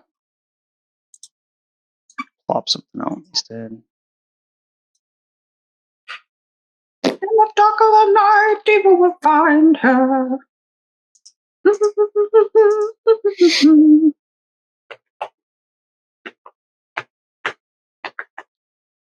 Nope. Maybe it's in here. there's curiosity. That's what happens. Curiosity happens. That'll come. Shardo, move back. Can't move while I'm setting things up here. I'm trying, but it's like I grab my token, shit's all inverted, and it's not. Yeah. Your stupid lights has got me fucked. Like I can't even grab my token right. All right. I don't want this one to actually be casting on. So let me see. Really, Melissa? A carved scene of an orgy? Okay. They could be on their way to it. So when Buckletick wanders up and knocks the bones off of here, Or read. You see all the torches in the room. I'm not gonna. Everywhere you can see a sconce, there's these flames coming out, but I'm not gonna put them in there for, I don't want to blow the scene up with even more lights.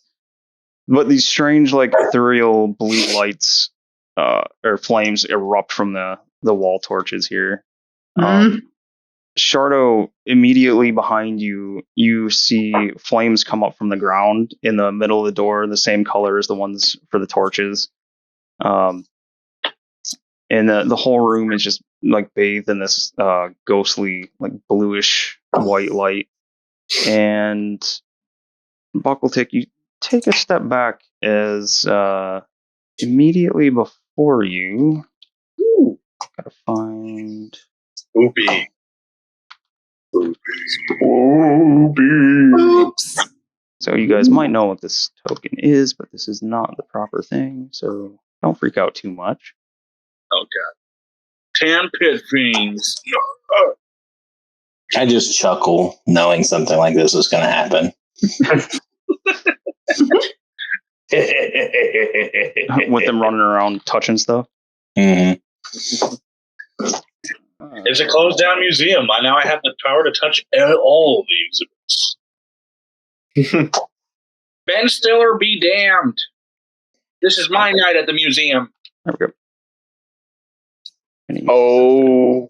Oh, So, okay. It's not that. Yeah, no, but It just looks like that. it's because I don't have access to the other. Cool. Just the closest thing. So, let's see. Find the bones that you knock on the floor begin assembling themselves in front of you, and about a 6 to 6.5 foot tall humanoid. At first, it's just the bones, and then you can see shapes start swirling around it, and you see other bones take form over top of the flesh that seems to be appearing on the skeleton. You can see these other bones forming some kind of like bone armor of sorts, mixed in with bits of metal. What's it called? Bone craft. So yeah, you can see bits of bonecraft armor, like kind of adhering itself to this thing that's standing up. And double check.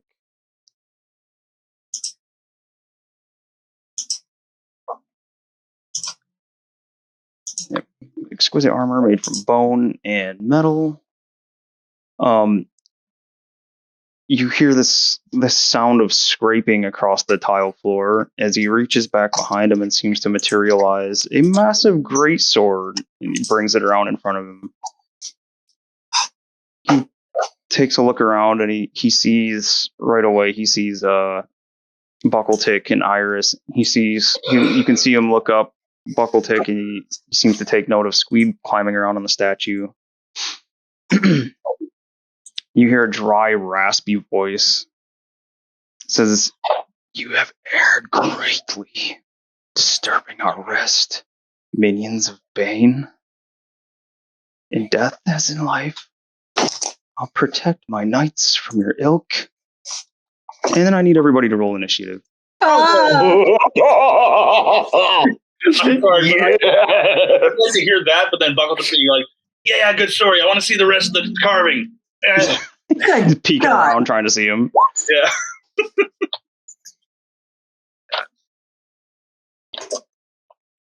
Oh, it's not just for you. You gotta share it with everyone. Yeah.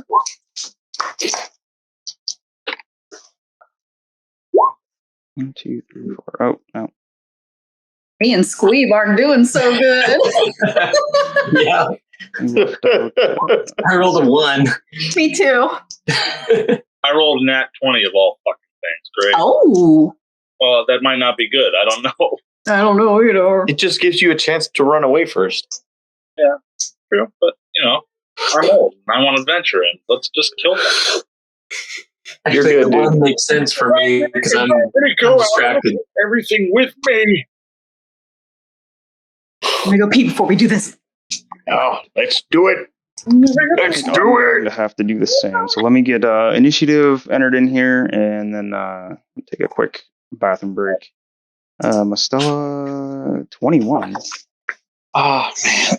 I know, weird, huh? Yeah, that is weird. That's super weird. Shardo 13.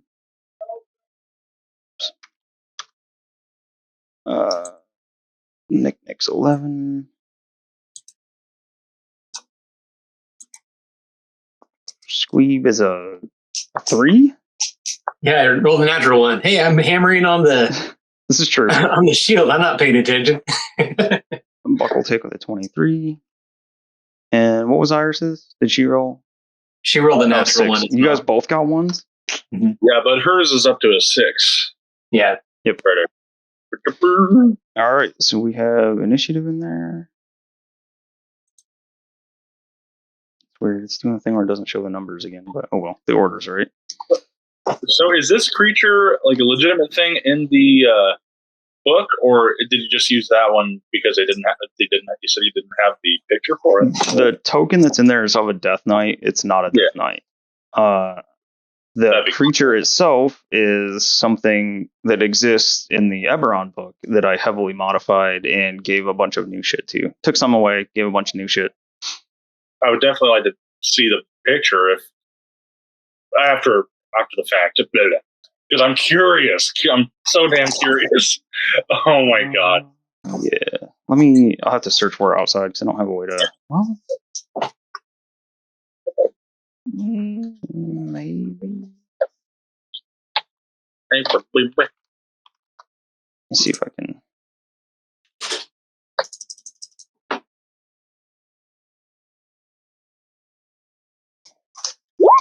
There you go.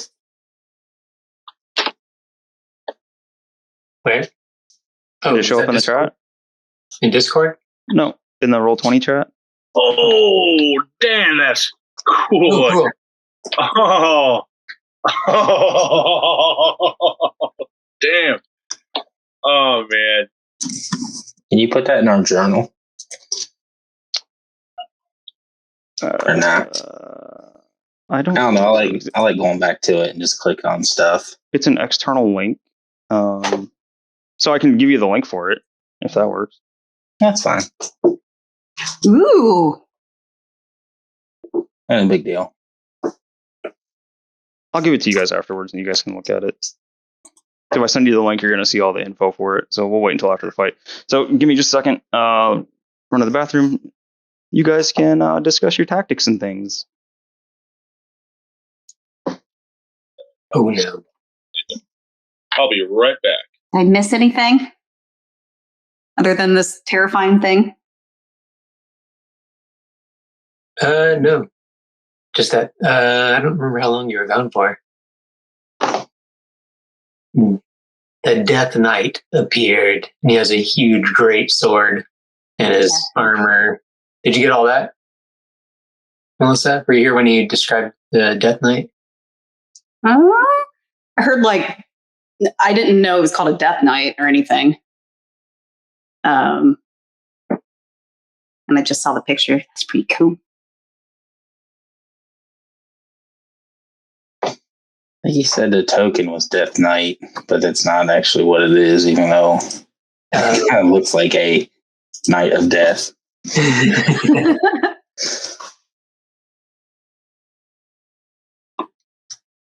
is how we got.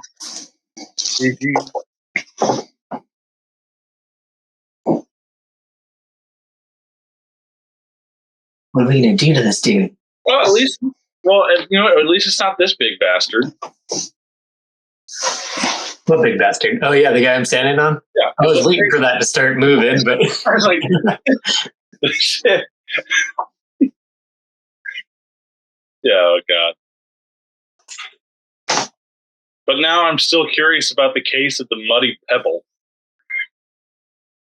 yeah. Don't know what it is. I'm To just me, all guessing that might have been Shardo. Gee, I wonder who did that. This house. Yeah, just Squeeb knows it's Shardo if it was. It has to, because he got hit in the back of the head.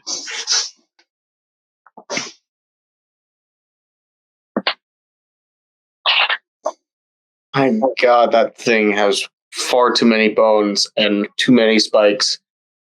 Who's it trying to be? Tumpy? Oh, pew, pew, pew, pew, pew. All right, Not even close. Not enough spikes. Not enough.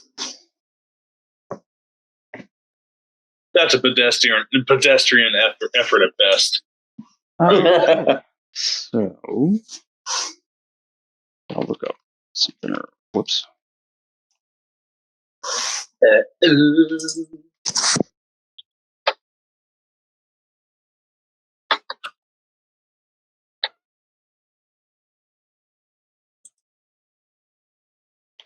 You guys get to talk about how you're going to handle this thing? Nope. I got a little something. Maybe. I don't know. Let's see. I think the plan is once I die, I just roll up a cleric. I think that's the plan we're going with right now. Yeah. Okay. Oh man, this is exciting. This is like a Halloween episode. This is really cool. Get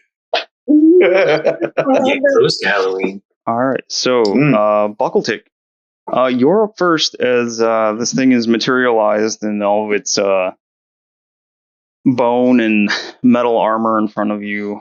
It's easily double or more your height, and it's wielding a massive greatsword directly in front of you. Well, as a bonus action, I'm going to take. Oh, yeah. 1 second. Yeah. I'll give you guys one warning before we start this. Yeah. I have been quite inspired lately to play around with other mechanics and ideas for things. So, this is not a normal traditional fight. That's the only warning I'm giving you. So, things might be kind of screwy in this. But there is a rhyme and reason. So, there's that for your tactics. This whole place is made out of the shells of those fucking snails. All the magical bounce everywhere. That would be terrible. It would be hilarious. It's like so that's why they all went extinct. They fucking killed them all. But now I have ideas for future things. Thanks. Oh, God. Okay. Flailstone Knight, away! I'm going to take the disengage action as a bonus action. Mm-hmm. I'm going to back away. Let's say I'll just do the 5 feet, so I'm not at disadvantage when I try to hit him with. And I'm only throwing this out there because I noticed he was originally made of skeletons. But I'm going to try to hit him with Chill Touch. Okay. That's +7 to hit. So black vampire bastard dice. 18 to hit. 18 hits it. So you can see the skeletal hand come up and rake across his armor. He doesn't seem to have taken a drop of damage from it. So he's not undead? This is just reading the effects of Chill Touch. So he takes no damage, but he will have disadvantage on attack rolls. Okay, that's all right with me then. And then I'll just use the rest of my movement just to be like, well. Let's see, what do we want to use for disadvantage? How about this? There we go. I'll just be right there. Figured I'd try that next time. Uh-oh. I'll probably just shout, Iris, we got stuff going on. While she's all chilling out on the couch. Okay. So that was it for your turn then? Buckletick? All right. Mastella. I ain't ready yet.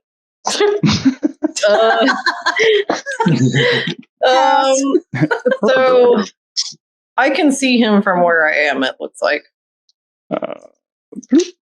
Yeah, you can see half of him. Yeah. Peeking around there. Does he look exactly like this picture you posted? Pretty close. Not exact, but pretty close. So he's made of bones with armor? Yep, it's like bones, a mixture of what bones and what looks like maybe plate armor or pieces of it anyway. So he's wearing like a helm. Is it like metal pants? Yeah, so it looks like a metal, like I forget what they're called. Greaves. Like Greaves. Let's see. Cuirass, I think is what I'm thinking of. It's a chest thing. a cuirass? I think that's It is it can go chest? down to like the thigh protection. So yeah, that's pretty much what I'm thinking of. Yep. So the thighs, then the, like metal greaves, and then over top of that it's like the bone work over top. So he looks pretty heavily armored. So if I was to use heat metal, I'm trying to decide how I would say which piece of metal I would be heating. Is it like all separate little pieces? No, I mean if you were going to try to heat his armor, then it would just be his armor. Okay, it would be all the armor. Mhm. I'm gonna try to do that then. Nice. Mastella sees that he's wearing a bunch of metal, and she's like, and she's gonna try to heat it. See if she can crispy that bone a little. That's a good idea. I almost picked that spell this time. I'm glad you did. Because I was thinking, crap, I should have prepared that one. And then when she said heat metal, I'm like, yes. Okay. So I think I just roll. Yeah, it's concentration. So I'm gonna do second level, I think. Why it no do? Is it do? It's doing weird things. There, maybe? What the heck did it do? I don't know. It did something weird. Did it It's work? 12 fire damage. And then that's when I first cast it, I believe. So you cast it. It can't drop its armor, so it doesn't get the con save. If it can't, Has disadvantage on attack rolls and ability checks. So it still has disadvantage from Buckleticks. So now the disadvantage just lasts until the end of your next turn, Mastella. It was going to end it after Buckleticks. Now it ends after yours. okay. Disadvantage on attack rolls and ability checks. Okay. So Iris and Buckletick, you guys immediately smell like this smells like burned flesh and bone, but it doesn't even appear to flinch in front of you. So we can't tell if it took damage, is what you're saying? It doesn't appear to have taken any damage. Well, that's unnerving. So chill touch didn't work, and heat metal doesn't seem to have done anything. Yep. And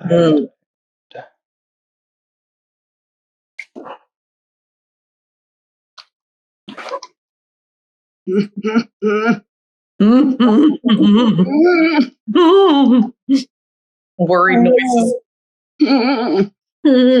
did it add it in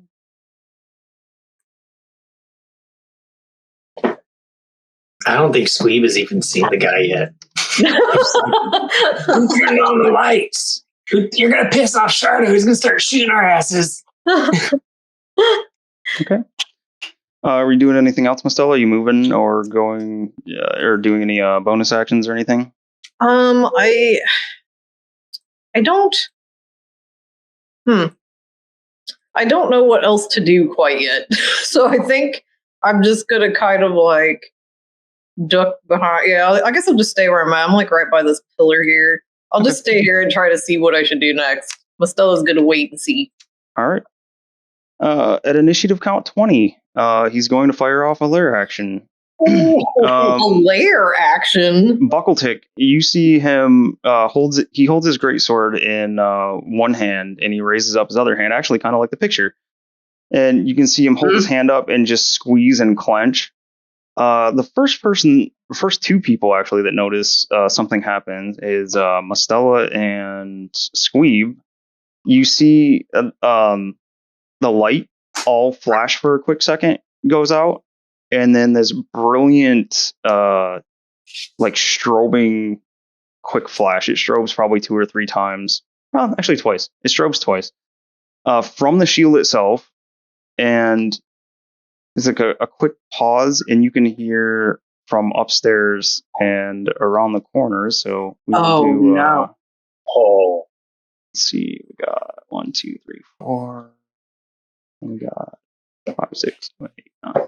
Upstairs, this place has 2 stories. Yeah, you're in the basement essentially. I didn't see a place to go up yet. 5, 10. Oh yeah, because we went downstairs. Yeah, we came from up there. Yep. Oh, I see what you mean. Okay, I was confused. So the shield that I'm trying to dislodge flashed. Yep. Whoops. Whatever. Rolled the wrong thing. You can ignore that roll. So this one. A 2 and a 2 and a 4. You guys hear a bunch of crashes coming from behind you up the stairs. This Oh man. no! This Oh no! barbarian. He's just awakened an army. Whoops. He may have an army, but we have a Shardo. This is true. This is true. It's like the scene from 300 of all the arrows, except they're all only from Sharto.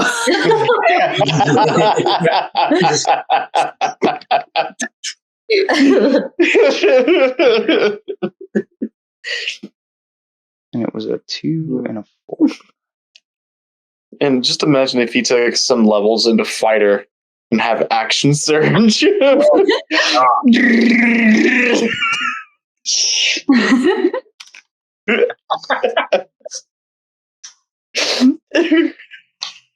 That's next level. That's why Andy will never let us level up ever again. We'll never make it to level 7. Oh,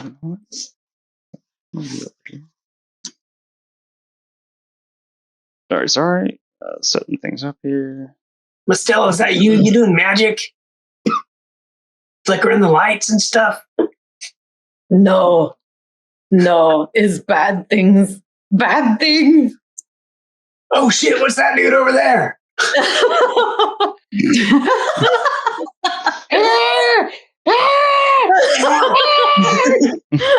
Yes. All right. So you guys can hear the smashing sounds coming from upstairs. The big, heavy, sound like stone thuds. Let's see.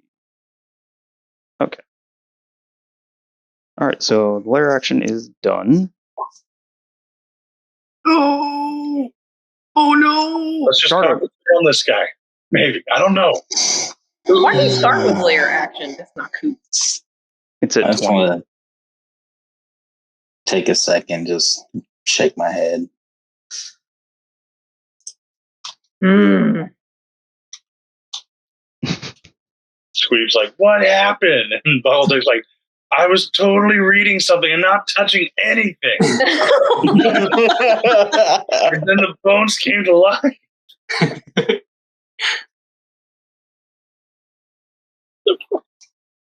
That sounds like a metal parody song. And then the bones came to life. Sounds like some old school cock rock. I want to move up to there and bonus action hunter's marking. Okay. Then start my shots. First one's just going to be a normal shot. He's starting his rounds. Okay. The show arrow rounds.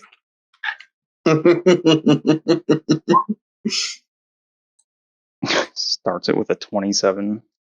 Good goddamn. That hits. I'm assuming it's undead, right? Okay, probably a fair assumption. If it is, it gets another 7 Oh. and 1 for hunter's mark. Okay.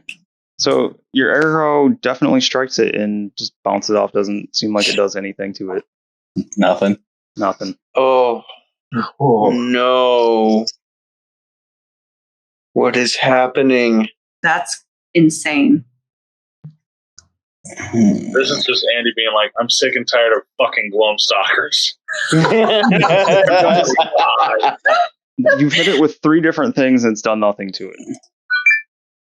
Damn. Oh, no. Holy boy. All right, I'm going to aim for its eye. Okay. One of its eyes. This is what, number 2 of 3? Yeah.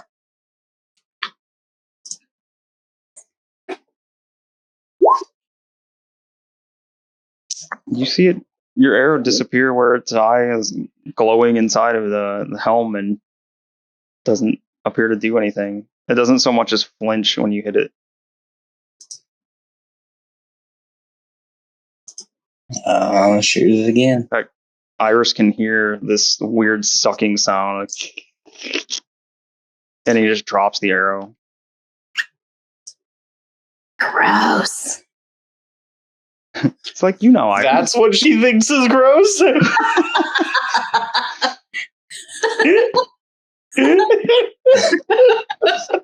It eats pasta through its eyes. It eats pasta. Before I let loose with my last arrow, can I just quick glance to see if there's anything odd about the way it looks besides it being it?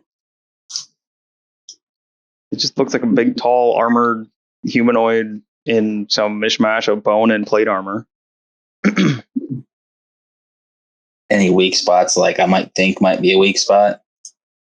You have to do a perception check, but you've already fired off 2 rounds. So Right. Fuck it. Sharpshooter. Okay. 21. Dead on. Just clatters down to the ground. Damn, that's going to be a good damage too. All right. Nick.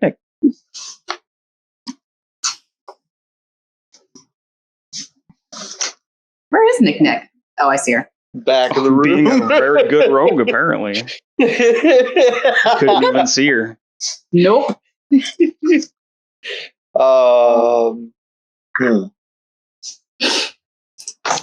What do the lit sconces look like? They look like they did before, but now they just have the blue-white flame coming out of it constantly. Yeah, that's fine, dude. You notice that they all went out right before that flickering happened from the shield. But other than that, they all look exactly the same, with the blue-white fire pouring out of them.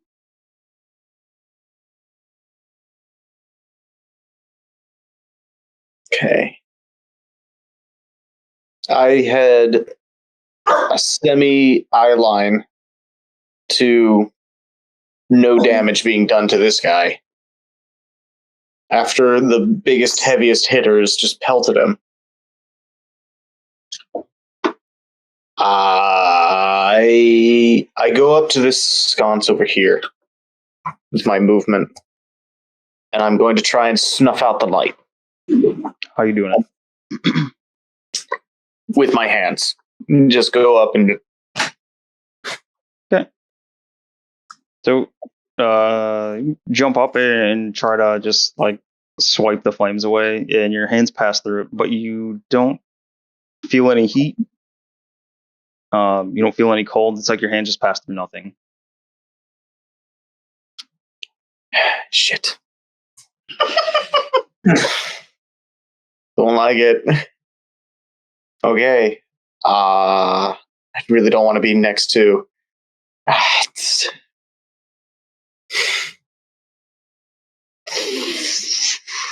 Was that my action to do? Yeah. You still have movement and a bonus action. Okay. I'm just going to stay where I am. And just shout out, "It's cold fire! It's cold!" Okay. It's, Good for you then. it's called fire. Yeah, it's called fire. What? Yeah, it's fire. Mid-battle communications. Oh my god. All right, that's my turn. All right. Iris. So Iris was previously jumping on the couch, and she's like the little kid that's getting in trouble, and she's like bouncing and goes, "Oh shit!" when she sees this guy up here, and she's going, "Ah!" Bonus action, activate her astral arms. Mhm. So he has to do a dex saving throw. Okay. Of at least 13. 7. Okay, so 2d6. Let me double check. Make it right. Yes, 2d6. Read that ability for me. What? Read the ability that you're doing for your arms. Summon astral arms. Mm-hmm. Go ahead and read it. When the arms come out, monsters within 10 feet have a dex saving throw of 13 or take damage of 2d6. And both of them were a 1, so he gets 2. So it says monsters are all creatures. Uh-oh. Buckletick gonna get a blast. That's okay. That's okay. Do it. Does it say all creatures? No, you can All choose. monsters. You can choose who you want it to hit. It says monsters within 10 feet.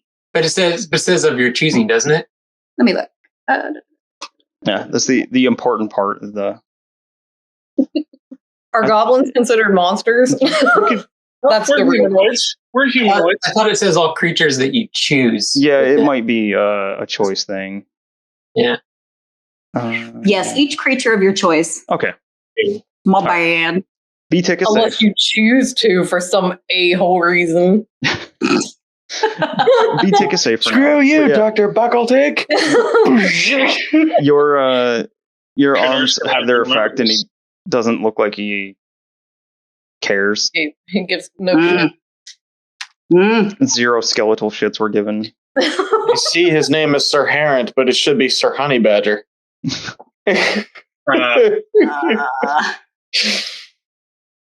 You All don't give right. a shit. So my astral arms, I get a bonus hit. So that means I can dick slap him 3 times. Wait, do I have to use key point for that? No. Okay. I haven't done this in a while. Okay. All right. I am going to slap him in the face, slap him in the crotch, and slap him in the stomach. Yeah, get him, Iris. Make him shit. It's probably not going to do anything. Make him shit. The heat metal will roast it. The heat metal will roast it in his pants, and he won't be able to stand the smell. Face is 22. Hits. Dick Yeah. is 23. Hits. Stomach 26. Face, Damn. dick, stomach, all hit. Wow. Okay. There's some good rolls. Holy crap. And they probably don't matter. The wet He probably doesn't care. splatteriness of your dick arms hitting against his armor. Face 12. God damn. Dick 11. Ooh. Stomach 7. That's still 30 damage. and he just laughs at you. You can hear this deep chuckling come from inside his armor. Mm. Pest of That's pretty good. And then he raises up a great sword. Dodge, Wait, stop. but I With disadvantage. Iris, get out of there! What do you got, Iris? do I have movement still? Yeah, you have all your movement. But you used your bonus action. Did you guys hear that? What is that? Hold Yeah, on. Maryland. Yeah. Is he sneezing? Is he puking up a hairball? No, I think he's He's got a sinus congested. infection again. Yeah, Oh, buddy. poor buddy. Poor guy. that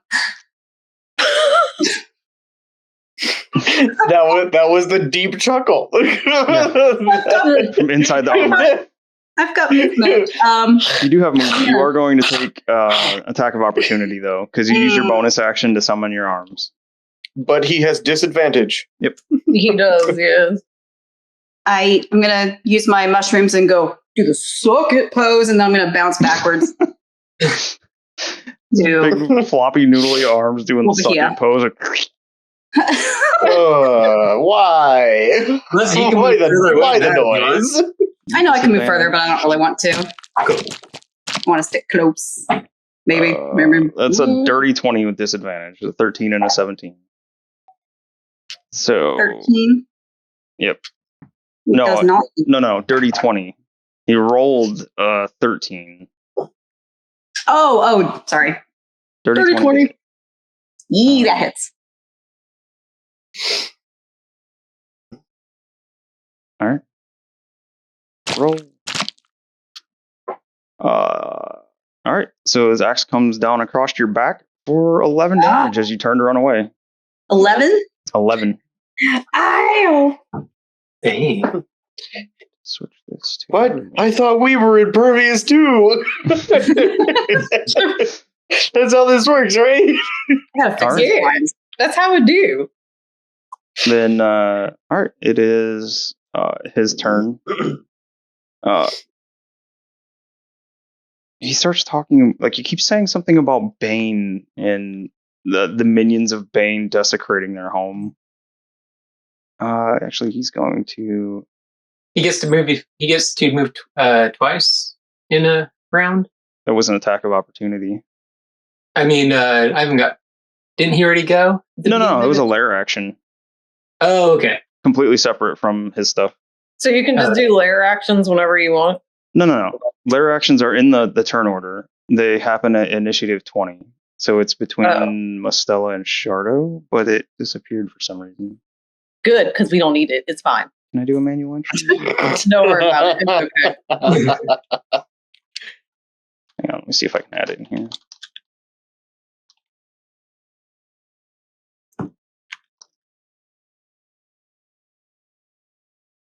To add it in, be after Mostella. Sure. Yeah, okay, there we go. It's in there.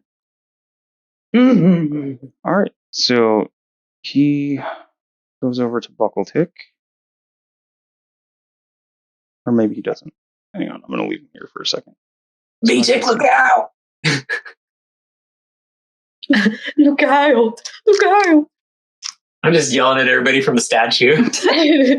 Get my wrist! Buckletick, look out! You're lucky this place isn't flooded. Same patrons noticed me then. Hitting his crotch doesn't work! Oh my! He actually likes it. He did laugh. Just pounding my crotch with a ball-peen hammer. A ball peen hammer. The hell? I've got a hammer in my I'll hand. look at things. Oh. All right. He's going to point to you, Buckletick. Let's see. I need you to make a wisdom saving throw. Okay. Here, I'm gonna do this digitally. Okay. Okay. Okay. Rolling now. 21. Woo! Yeah. Okay. So yeah, he points at you. He just mutters a grovel at my feet. And you feel like this compulsion wash over you, and you're able to shake it off. I just kind of. I'm like, You see this massive armored thing, like it grunts and kind of pulls its head back. you never heard that we're fucking insane, did you? No. But it does move and waits to stand just in front of you, and that is oh shit! I forgot the other things. That is his turn. Give me 1 second. It's okay if you forget. You say that now. I think now might be a good time to test out that wand. Yeah. Girl, yeah. You just turn yourself into a sheep. Why not go for it, man? Yeah. Yeah. Do it. When in doubt, sheep it out. Yeah, I don't know if I should use that one. Yeah, that one. Are you kidding me, James? What? No. What? I was making a sheep joke. Oh. Oh, you. Okay. Yeah, Sorry. Those were both Sorry. bad. Didn't mean to pull the wool over your eyes on that. I'm sorry. Just a sheer I'm sorry to everyone watching this. This is. I'm sorry your poor ears had to hear this. I think Jake left. He's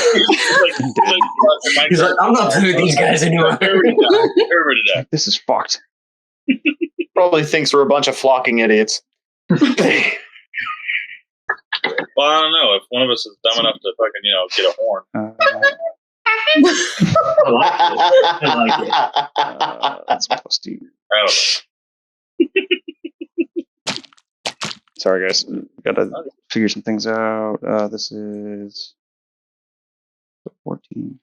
Hold on. I got to make an adjustment. So I'm just gonna What happened? turn off the camera for a second. That kind of adjustment. The old grab and pull. Oh my. Thank you, Andy. I didn't know if anyone actually caught that. I thought it was pinch and roll. Pinch and twist. Oh. Let's see. That's 0.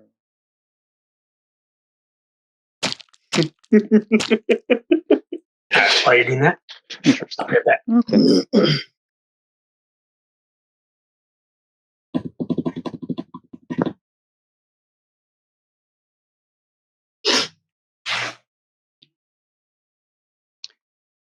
So that was parents' turn.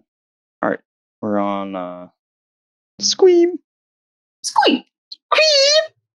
Mm. He just left. Mm. How many torches are there? Is there like 6 or so?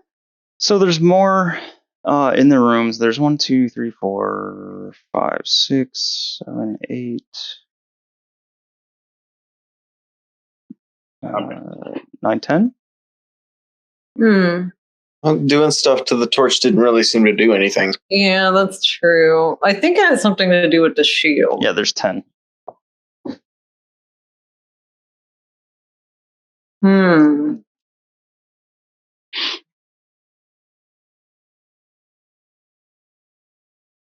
Is the shield like a mirror? Could Squeeb see his reflection in it?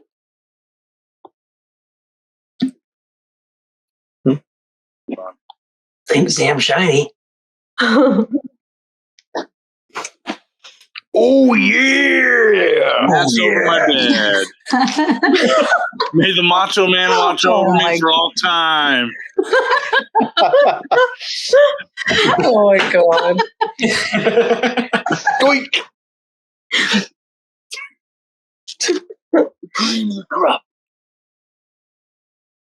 Yeah.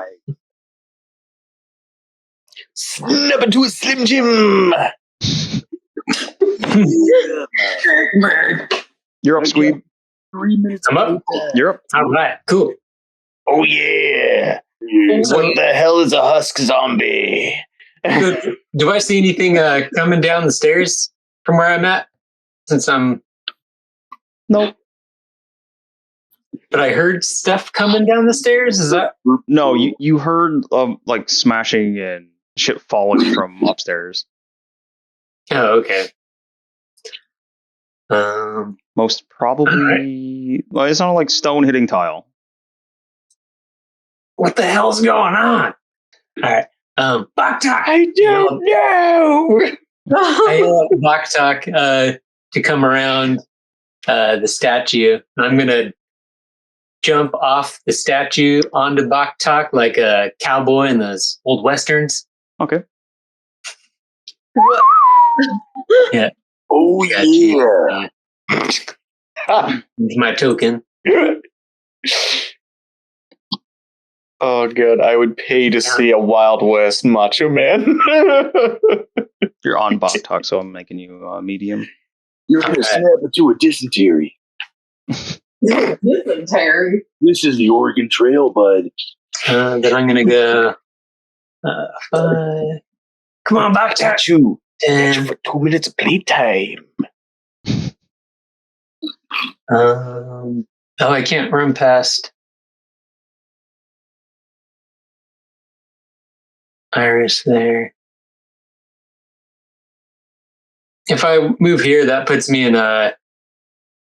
Does that put me in line of hit, whatever, Yeah. You, attack of opportunity of him? Yep. If I move away. All right, then. I'm gonna... Bucktalk's gonna swing around. I think I can... Can I move in the same space as Iris? I think you can move through. You can't end there. Okay.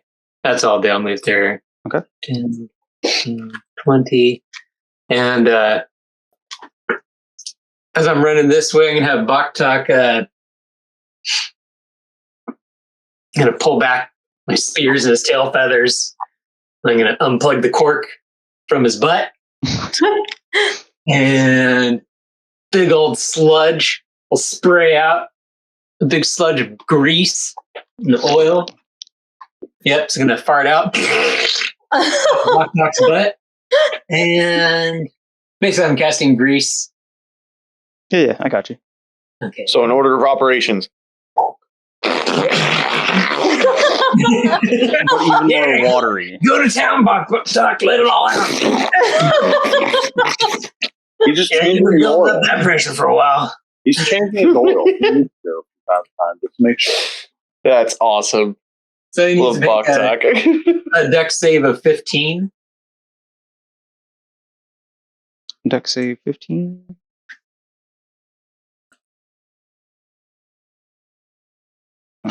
Didn't roll. Here we go. 14. Yay! And then that means he's going to have to fall prone. I'm just imagining the big skeleton guy like slipping on Boktalk's butt grease. Take that! I gotta find Melissa's favorite icon here. The prone? Yeah, where is it? Yes.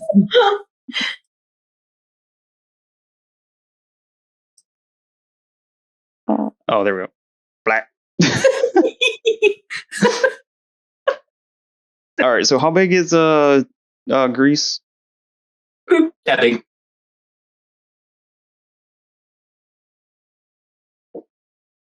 He's greasy. Yeah. He's greasy. You can get rid of your square there. Oh, juicy. Greasy, Nice. grimy. That's perfect, Andy. So juicy. And then I'm going to get a bonus action, so I do that. KFK. What's that? Kentucky Fried Night. The greasiest bones left over. So he is Hunter's Mark, is at disadvantage until the end of Mastella's turn, and he's also prone. It's about to. And we still can't damage him. Correct. No. That's what this wand is for. That is what this wand is for. And it's sort of looking like the work that I put in yesterday. This happens every time. The work that I put in last night on making another map and setting up the lighting for it today and everything. We're not going to get to it. We never get to anything you think we're going to get to, I've noticed. Well, I'd rather have it ready. It is better that way to Yeah. have it ready. All right. Just in case.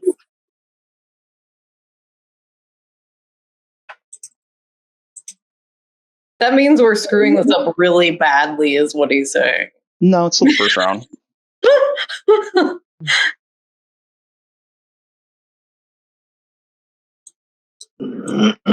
It's still the first round with this, and like I said, I'm playing around with different mechanics. What are you? Oh, that's Squeeb. I thought Andy was putting like monsters in the field. It's like, no, we still have stuff to do here. I was just moving more.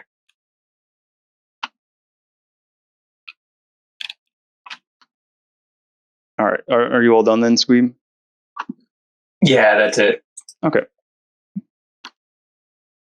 Buckletick.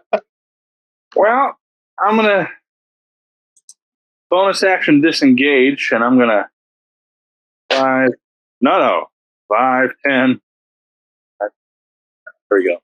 And you know what? For fun, I'm gonna use a charge from the Wand of Wonder. The Wand of Wonder. Oh, yes. So let me roll some percentile die to see what actually happens. I like it. Watch me become so stupid. It's like, well, that does nothing. Okay. Roll it. I like it. I see you rolling.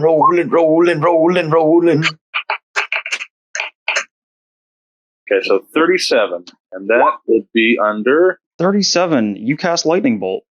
Oh, shit! Sweet! Okay. So then... Tastes like snozberry. Okay, so 13... I gotta find Lightning Bolt real quick.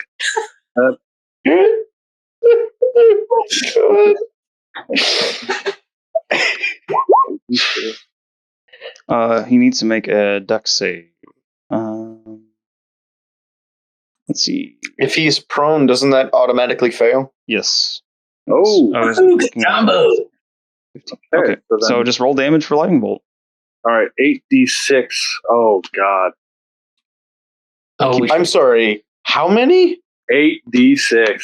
Also, James, in your Yes. for the item, does it have checkboxes to keep track of the charges? I'm just checking through that actually right now. There we go. Marked off a charge. Cool. I just Does it have making sure I had charges? that. It's Is it charges per day? Yeah, it has a good amount of charges, but yeah.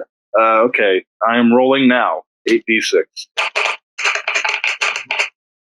Oh, God. 35 lightning. 35. You see face down on the ground, this giant guy is like covered in burning plate mail and bone armor, and he starts writhing around, spasming around as your lightning bolt hits it, just dead center. He's just smoking, but you swear you hear laughing from the armor. My gosh, it's his kink. This guy's a dick. Okay.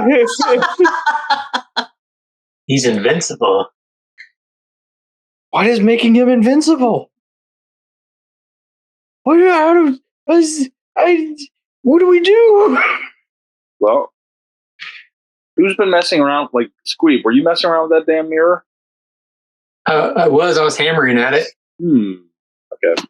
That's all I need to know. And I'll use the rest of my movement just to be like, okay, so I backed up 10 feet. Deuces. 5. Did he come from the skeleton that was pushed off, or was? Yep. Okay. Yep, and I'll end my turn right now. Okay. So I'm happy with how that turned out. Mastella. So, is the shield a mirror? It's polished really nicely. Like you can see a distorted version of yourself in it, because the shield has got like a curve to it. And it flashed twice when he did his little lair thing. Yep. Mm. The same one that's coming right after you. Yep. Oh no. So I think I missed part of the description for this thing in the middle. Yeah. So the only really, I think, is just the shield. The most important thing is the shield. Everything else was just whatever. So the big defining part of this is that the entire statue, like from the base all the way up, except for the shield, appears to be carved from stone.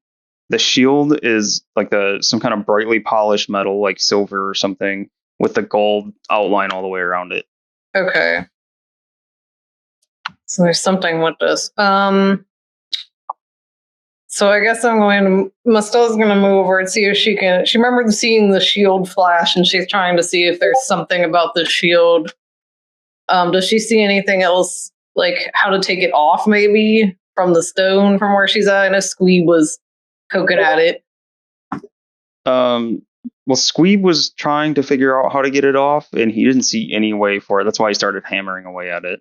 Okay, so it's stuck on the stone. Yeah, like the arm looks like it's one solid chunk of stone that it was carved onto, and then the metal is going like inside, what it looks like it would be wrapping around the arm, but it's actually like inside the stone.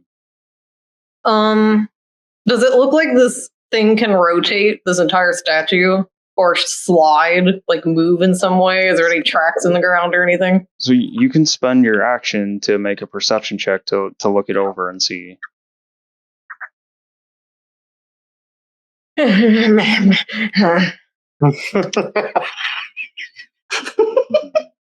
Okay, I guess. Perception, you said? Yep. No, so you get a pretty good look at like everything you can see here, and it doesn't look like there's anything that shows the statue can move in any fashion. There's no marks, like scuff marks or anything on the ground or on the base of the statue. There's nothing that looks like joints or hinges or anything. And the shield itself is some kind of shiny metal. Yep. So you have your movement and your bonus action still. Well, I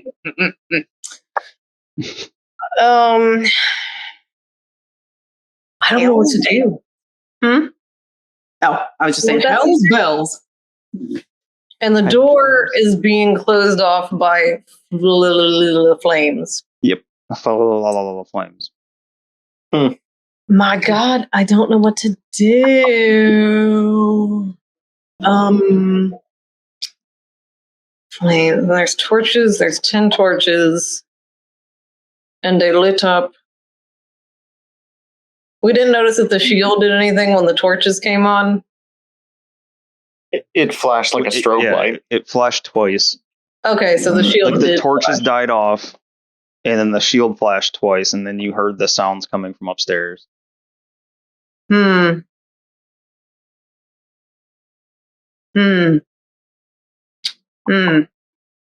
Nick tried to put her hand through the flame. Tried to snuff it out. Nothing. Yeah. Yep. My God. I don't know. I don't know. I'm curious if Sir Jake has any ideas too. So we'll see when it gets to him. So he's laying prone on his back right now. He's on his face. He's on his face? Yep. Is there anything weird about the backside of him that I can see from where I'm at? You know, like an opening or a glowing eyeball, you know? Do not see any butt flap now. Okay. I guess I will. In fact, in your adventures, and Mastella may have probably wandered more than any of the other gobs in this group, with the exception of possibly Nick. Shardo's seen some things too, but you're the most well-traveled. You have not seen anyone as heavily armored as this person. This creature thing, whatever it is. Yeah, what do we do to this guy? Why was this skeleton just thrown about? And on the thing back there where the skeleton was, he became like he gathered up all those bones like as part of him, right? There's nothing left over there. Yeah, so his skeleton was like laid across the sarcophagus, and Buckletick knocked him down and pretty much summoned him. Well, shit. I guess I will use. Well, I'll use my bonus action, I guess, to do the heat metal again. Okay. Actually, you know what? Before I do that, Wait, when heat you metal's a bonus action? Yeah, Huh. I'll look at it again, but I thought that's what it said. Yeah, if you're concentrating on it, you can use your bonus action to do more damage. Oh, I see what you're saying. Gotcha. So when you do it again, does it still have the effect? I guess it would if he can't drop his armor. It still has the effect of disadvantage on attack rolls and ability checks. Yep. Because he's prone. Well, no, it's the effect of heat metal would still apply that disadvantage again. I believe. That's what it looks like to me. It says if they can't drop it. Yeah, if he takes damage, then it has to succeed on a Constitution saving throw or drop the object if it can. That's what it says. Yep. Yeah, so you could apply that disadvantage all over again. Okay, well then I will do that then for my bonus action. Okay.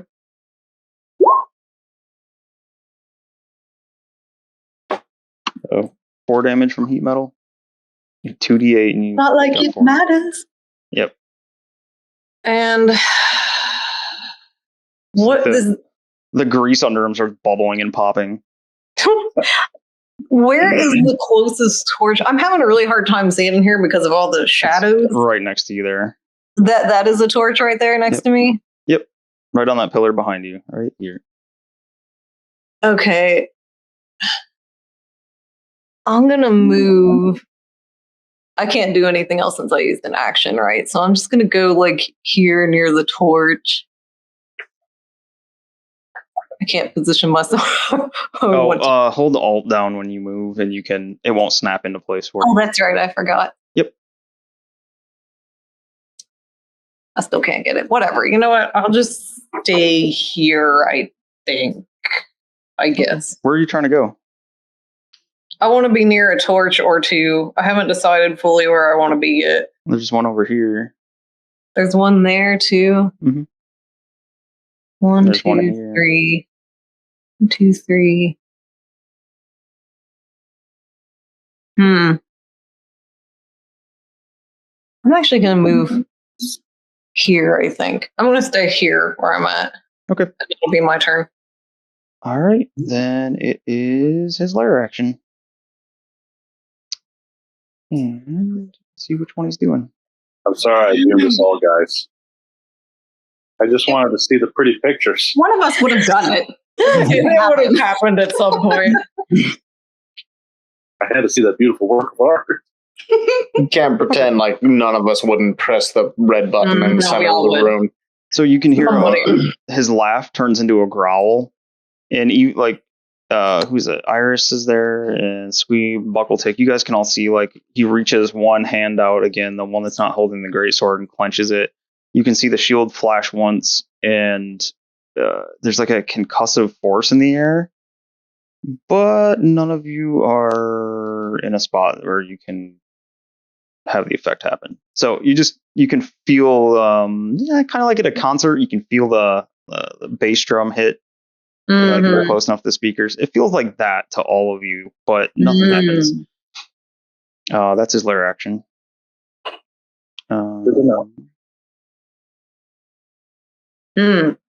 So we got some movement going on back here. No. No. No. Oh no. Oh no.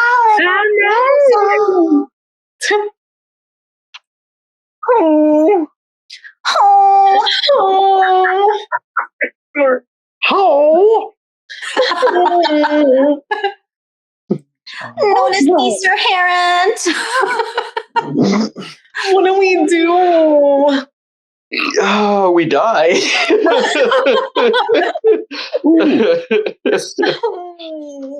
Into that chilly weather. I have my blanket.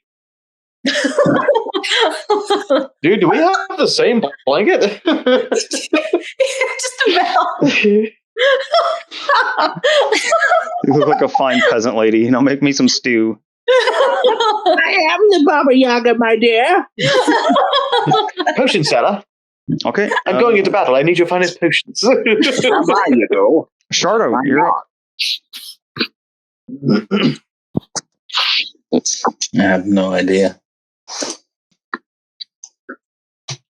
I gotta tell you guys, I'm getting a great joy out of this. Of course you are. I have two things I want to try, Andy. but we'll see what happens. It's fun. It's something different. Yeah. Yeah.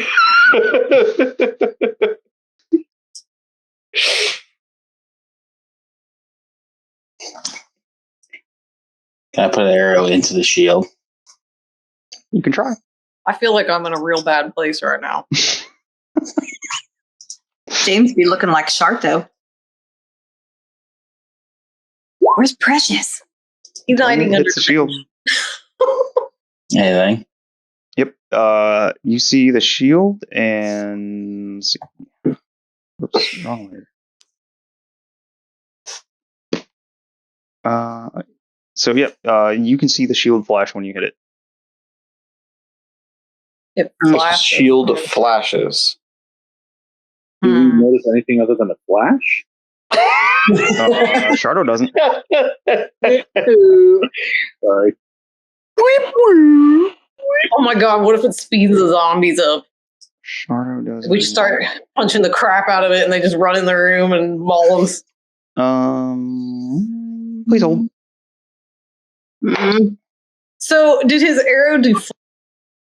Ah! What?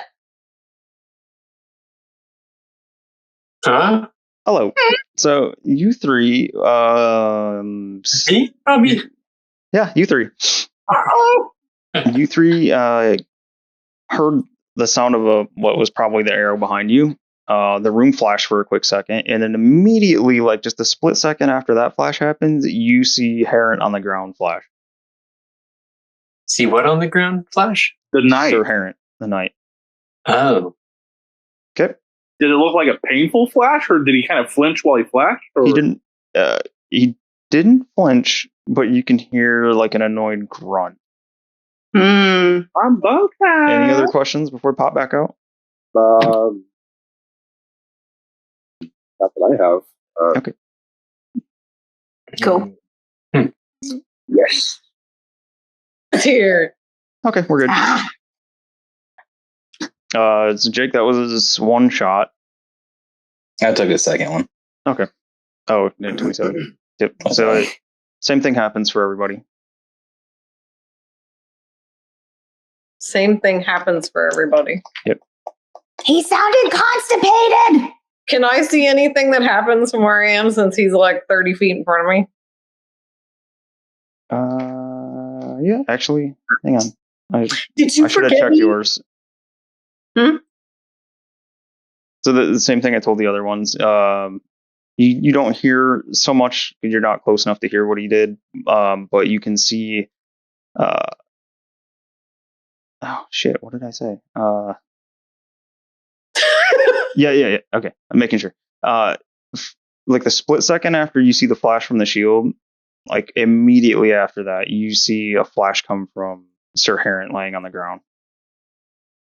Okay, I can't tell if he took damage or anything. Nope. He doesn't flinch or anything. You can just see like a flash come from like around him. Okay. Just close on. All right. Rock.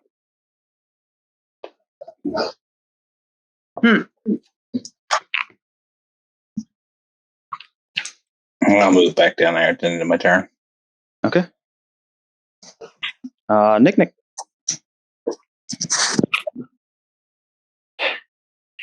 What's going on? And I saw Shardo shoot the shield and go, Shardo always knows what he's doing. And I will take a steady aim at the shield. Okay.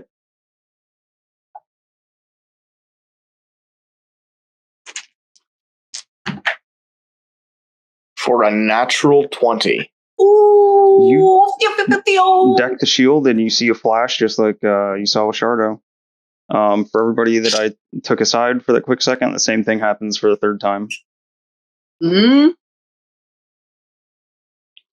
It's a good thing I rolled for that because the first one was a 2. Can Damn Mustella yell to everybody what was happening? I can see him now. Oh, can you? Okay. So probably don't matter then now. I think, Jake, you were the last one, probably Nick. So Nick I cannot see him. Nope. I am the furthest away. Okay. Shardo, after you've moved over here, you can see Nick copy the same thing you did. Like a split second after the shield flashes, you see a flash come from Sir Harrant laying on the ground in a grease puddle. Does it look like it's affecting him, or it's just like flash? Just like a second flash real quick from him. He doesn't seem to flinch or anything. Does the shield look like it's taking damage? Nope. Are the arrows sticking in the shield? Nope. Are they going through the shield? Just bouncing down off of it. All right. Fucking leave. I'll let you leave. All right, there we go. I have an idea of what it is. I just don't know what it is. What's going on? Ah! And that's my turn. Iris fart gargle. Gargle. All right. Alrighty then. I would like very much to rage. run my little happy ass over here. I would want to rage. I would like to rage. How high up is that shield? Probably, I don't know, 5 or 6 feet up. You're a monk. Like you can reach it. I'm gonna slap it with my mushrooms. You got your, yeah, you got your. Like a gong? Like it's a gong and he's slapping it? Okay. Run up and smack the shield. Yeah. Okay. Let me see. So I can do 3 hits. It's lame though. I can only hit it in one spot over and over. Doesn't it have like some sort of penile attachment on the bottom of the shield or something? I'm going to pretend that it does. Penile attachment. Penile. Yes, you know. That's a hell of a shield there, bud. All righty. I am going It to has hit a special 3 function times. where if you press a certain spot on it, it begins to vibrate. Okay, first hit is 26. Hits it. Ooh, 14. Hits it. Oh, and 18. Hits it. Okay, so we got 9, 10, 12.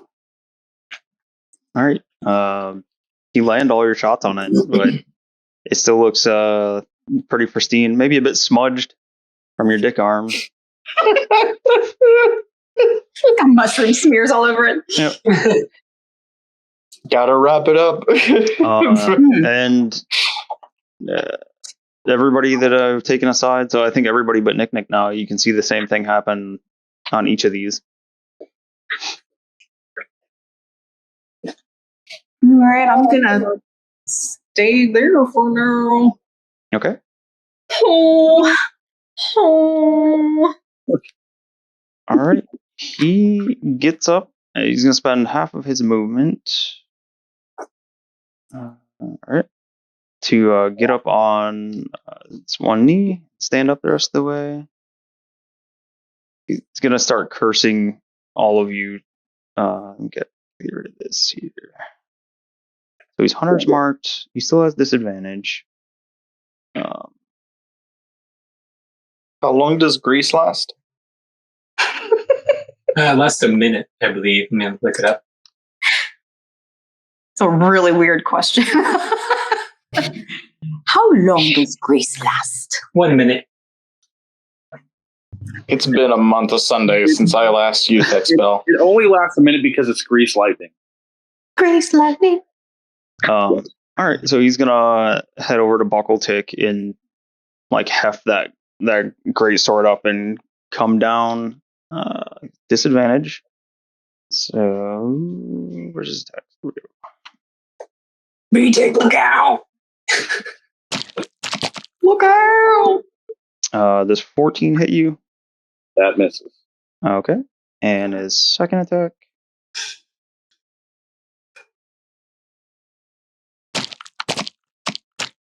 You lucky bastard.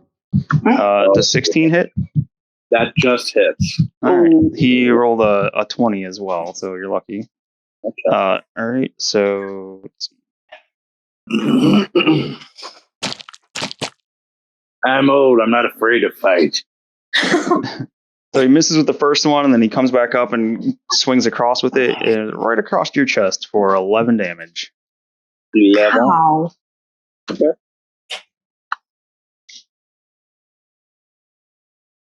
All right. And then, let's see, Squeep's turn. Squeep! I got 2 things I can do. Oh boy.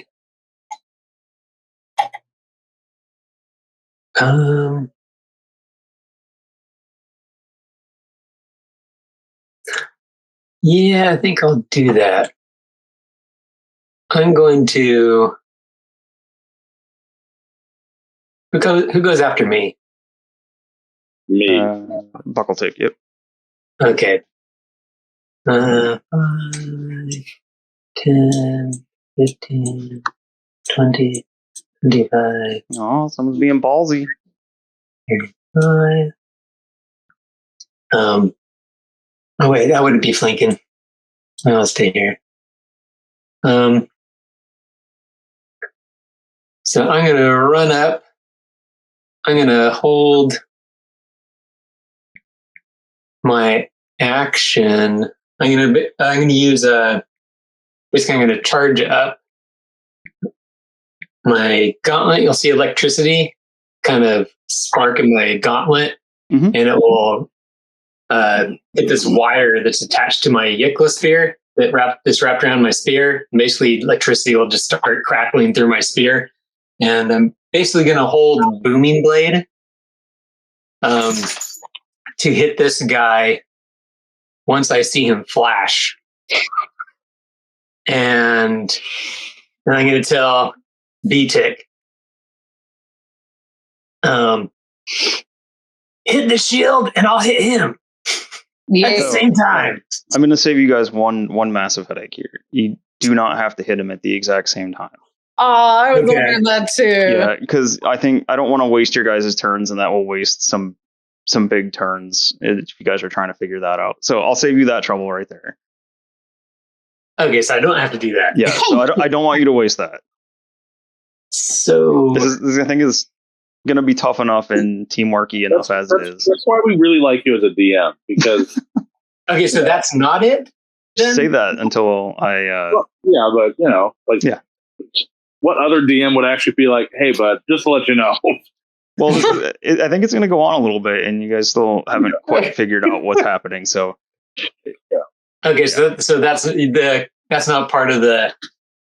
That wouldn't be it. It's not as complicated. I'll save you that trouble right there. You do not need to hit him at the same time that he flashes. Okay. Is there another shield on that tomb that he was on? No, that was just there is a shield, like a round shield on there, but that's just like representing the skeleton that was sitting on top of the thing there. Well, then that changes things. Then I think I'll move back then. Yeah. Okay, and I'll do my other thing. I think I was here, right there. All right, then I'll send out a... oh yeah, how big is this guy? Like 6.5 foot tall. Okay. Then I'm going to start pulling out my clockwork dung beetles, winding them up, and setting them to fly towards him. Okay. And grab onto him. So they're all going to be flying, grabbing onto him, and levitate him. Okay. So what's the save for? Oh, I believe it is that was a hell of an idea. a con save of 15. Con save 15. Saving throw? Yep.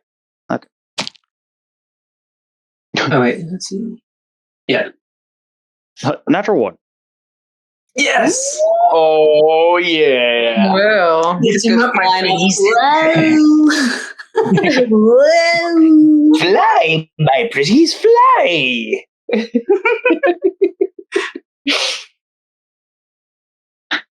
Damn. Clutch. Okay. So he will be bopped to the ceiling. And actually, I want to move him so he quite can't reach the ceiling. you don't So- want him to be able to touch the ceiling, is what you're saying? Well, Yeah, how tall is the ceiling? I was just going to say, it's about a 12-foot ceiling. Okay, and he's 6 So- foot. So the statue is, what I say, like 9 to 10 feet tall. So there's a little bit of space between the top of the statue and the top of the ceiling there. Okay, yeah, I want to basically just move him up just so he's right out of reach of the ceiling and he's right out of reach of us. Okay.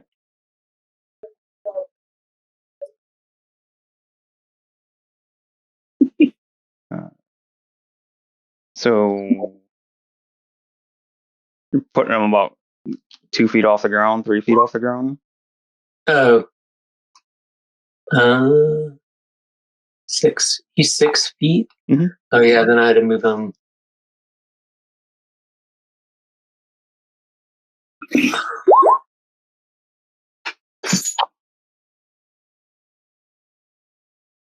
Can I move him like 5 feet off the ground and then It's like a foot away from the ceiling. yeah. Yeah. Okay.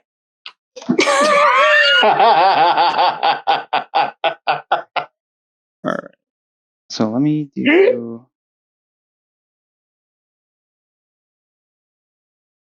Well, I guess you can still be able to touch the ceiling. It doesn't matter. We'll just see how it goes. So he's 11 feet up. That's why I'm putting that tag there, so you guys Okay. know. He's just got a foot between the top of his head and the ceiling. So that, I think you are at the end of the initiative. So we got to do something else that I don't believe we've had to do before. We're gonna end the episode here, and we're gonna have to pick it back up next time. So you guys have stranded in a room bathed in ghastly blue-white light. You have the tomb's guardian floating up in the air, who is hunter's marked and disadvantaged. This shield thing you're still trying to figure out, and a big old grease puddle splattered all over the ground. So we'll pick up right here next time. We hope everybody enjoyed it. First time and returning audience members. Make sure you come back and see if they can ever figure this little encounter out and how to get out of here. There's still more fun to be had here, because for the audience that can see, don't forget about this mess down here. which happened naturally on its own. Nobody started it whatsoever. Oh no, just like pop right out of nowhere. Not at all. Fucker came out of nowhere.